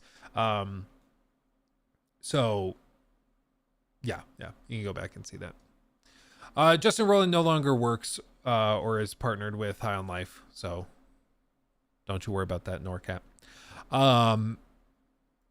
Also, has he been convicted of those things? I don't remember if I ever heard an update, or was it dropped? With one of those game developers that was accused of a bunch of stuff, it was dropped. I think that was the like writer on Fallout New Vegas. I can't remember his name, but all of their stuff was dropped. Justin Roiland's stuff was also dropped. This thing, you can never tell what's like. He was cleared. Oh, so he's cleared, but he's still canceled. Got it. Gotta love that. The main enemies were stormtroopers who would patrol most maps as you try and complete your bounty, and had several different types that you could come to expect from a Star Wars game. Regular, shotgun, sniper, heavy, rockets, and more. It's also understood that the game featured boss-like enemies periodically, which would see you face in ATST, walkers, etc. Other enemies would depend on the planet you were on, but could range from gangs of outlaws to other bounty hunters who wanted to beat you to the punch. It's believed that the game was still a ways off from its release, but it's understood that the game had a fairly polished vertical slice in other missions. A few other missions and levels were near completion. The game was in development for the PS5, Xbox Series S and X, and PC. And now it's dead. Death to all of them. Now it's dead. It's gone. Oh, from what I heard, Dev, so Justin Roiland was like pretty toxic. He would like show up to work constantly like super drunk, and like if he was working in any other industry, any other job, he would have been fired 15 times over. So to be clear, I would not have kept him employed at my company if I were running it. But I do think it's important to note if he was cleared, that he was cleared of that stuff, because there's being like a drunk and a bad employee and worker, and kind of a spoiled brat, and then there's being like an abuser and stuff. And I think it's important to clarify which he is. because one of those is way worse than the other. Yeah, oh dude, these stories back to back hurt. February 16th, exclusive. Respawn is developing a first-person Star Wars Mandalorian game. Exclusive. What could have been? Details on Respawn's canceled Mandalorian Star Wars game. Oof. That hurts. Have you heard any of any Red Dead Redemption 3 leaks, Luke? No, nothing static. I don't think they're going to do Red Dead after GTA 6. I think they move on to probably a new IP. There's been rumors for ages that they're working on like a medieval game. They hired a bunch of concept artists, and like the one guy in particular they hired that like leaked out places was a guy that was working, I think it was specifically on environmental stuff. And he was like an environmental artist, and it was really, really interesting. What the hell is happening? It was really interesting because all of the stuff that he was working on was like, it was like a Mediterranean inspired architecture, a medieval inspired architecture, and Tudor style houses and things. And on the one hand, you could say maybe that's just for some, like a particular zone in GTA 6 that is very, very like particular and different. And so he just was specialized in that. On the other hand, I don't know where that fits in a GTA 6 setting in like basically Florida. So I just don't know how that works. So I would look at that and suggest that maybe they hired him to work on a team on like pre-production for their upcoming medieval game. My hope forever has been to get like a pirate game made with a triple or quadruple A budget from like the likes of Naughty Dog or Santa Monica Studio or Rockstar or somebody like that. Because I think pirates are such an underrepresented and a void in the gaming space that would just print money. I think people love good, in-depth, meaty narrative pirate games, but there just are so few of them. Like when we get a pirate game, we get Skull and Bones. Like that's no way to treat pirate fans. Man. A medieval times location, maybe. I mean, that could actually be a fun thing to include in the game. But my understanding is that he specifically was working on like houses and buildings and stuff like that. So stuff significantly bigger than just a single setting. But yeah. Do you think Rockstar will optimize the GTA 6 for the PS5 Pro? Probably there's like a performance boost, I would imagine. I don't know if it goes to like a full 60. If it's running at 30 on the PS5 and the Series X, I would doubt that they would go to the lengths of giving like a full 60 FPS boost to the PS5 Pro, unless it really is that much more powerful. But I have not come to expect much of anything from Rockstar when it comes to like fun little improvements to the game. It seems like they just don't really care about that type of thing. They're like, yeah, it's 30 FPS on console. Deal with it. You're going to like it, you know. Maybe a resolution bump. Frame rates don't drop as frequently in really crazy sections, but yeah, Rockstar humor would work so well with a medieval setting. It'd be like Monty Python. Well, just imagine they could have so much fun with that. And it's so different. It's so different. I think it would just be a layup. You know? But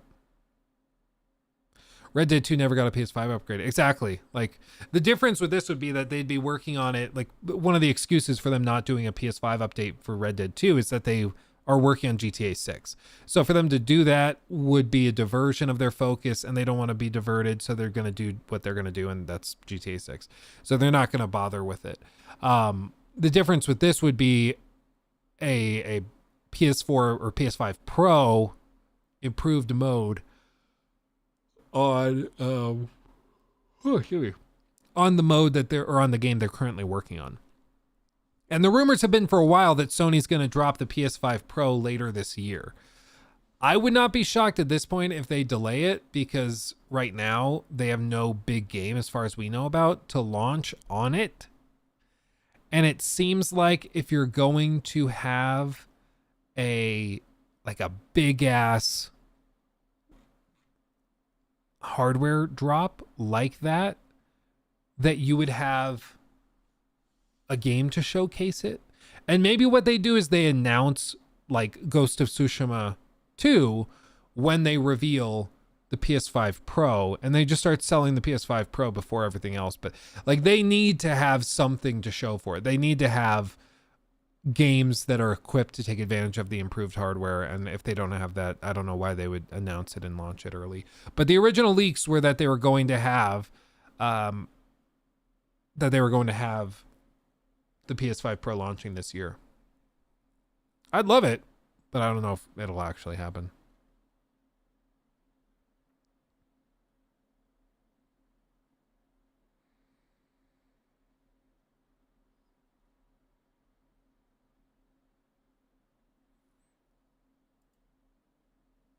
Do I think another company will ever make a new console compete with the PlayStation, Xbox, and Nintendo?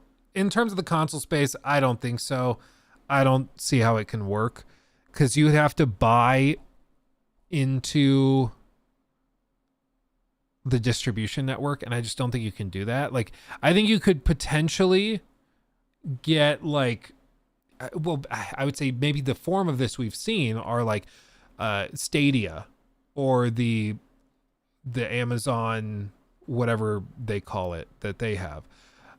Those are basically new platforms that they've bought into, and they've paid for launching rights. So like, they've tried, but those don't really work. And I just don't think you'll see it in terms of hardware. I think you'll continue to see like third-party handheld PCs and stuff like that, but I don't think you'll ever have like launching on PlayStation 5, Xbox Series X, and the Ouya. I just don't think we're ever going to see that again. It's just too expensive to get into it. The only guys that could get into it and afford to do that would be like Apple.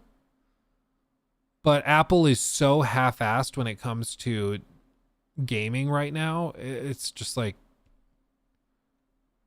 I don't foresee them doubling down on it and doing what they have to do to make it successful. Luna, that's it. Yeah, Luna is still paying for exclusive access for certain games. They have like long-lasting contracts. So like, Luna is still a thing. But that's what it would take.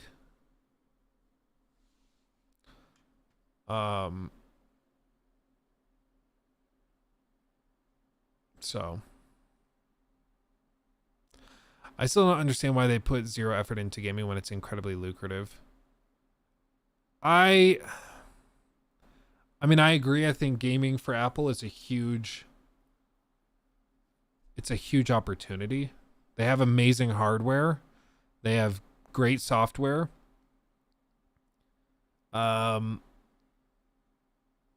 Maybe part of the reason they don't do it is because they know that getting into the PC space basically means, or rather, gaming on not console, I guess it would be the Mac space. But getting into that basically requires them to buy into Steam, and they don't like the idea of losing 30% of every sale. They throw fits over that. So they'd only want to release it on the App Store, and it just seems like in general they're just not willing to do that. But I mean, I agree. It seems to me like it's just such an easy spot for them to explore. Like, there's so many people that would just throw money to be able to play games like that on Mac. But even then, like, you can play Baldur's Gate on your Mac. If you have a MacBook Pro, you can play Baldur's Gate 3 on your MacBook Pro. They have a Baldur's Gate 3 version of it running. You can do that. I don't think many people are, but you can.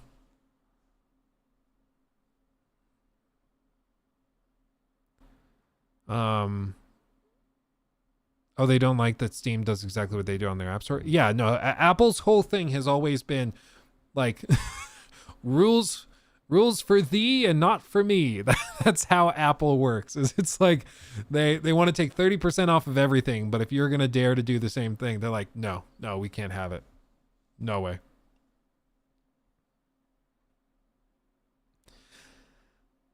This will make development harder for games. iOS is super difficult from what I've heard.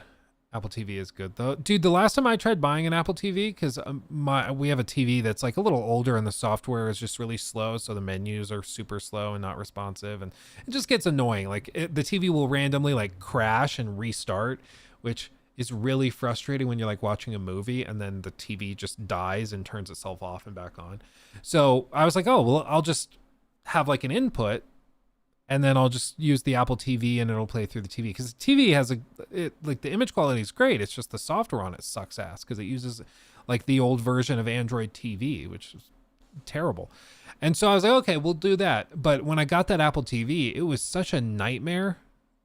It also would crash, and maybe I just got a lemon or something, but I don't know, I had a really bad experience with it.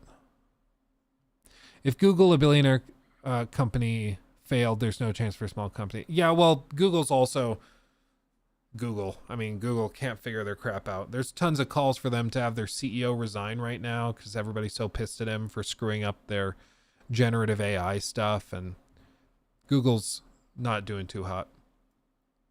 But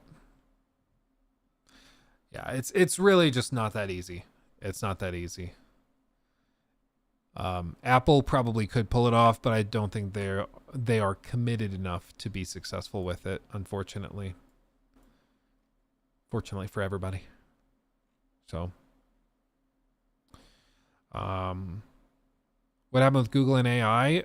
It's probably too much for me to go into here, but if you look up Google, I think it's Bard. No, they renamed it from Bard. Gemini. Just look up Google Gemini controversy, I guess. They had a problem where like they programmed into their generative AI thing, kind of like DALL-E or Midjourney, their image generation AI thing. They programmed into it to always be as diverse as possible. Okay, what does that even mean? It means that every single time you put in any prompt for anything, it will generate a very diverse group of people, including if you ask it to generate images of like Nazis. It'll generate an image of like a bunch of Black and Asian and Hispanic Nazis. Like you cannot get it to generate a picture of a white person. It's crazy. Even if you're like Nordic Viking Nazi, it'll be like, okay, here's a fit, buff black woman. Like, it's crazy. It is so off. It's wild. So that is just a disaster, and it makes Google look like they have no idea what they're doing. And meanwhile, everybody at Google is really pissed off because they feel like their priorities are totally out of whack and they should be leading the charge on the AI front, but instead it's open AI. And so they just can't get anything working. And so everybody's kind of, yeah, somebody asked it, like, what was George Washington's ethnicity? Just looking for like white. He's white. And it's like, well, that's a complicated question. It's like, it's really not.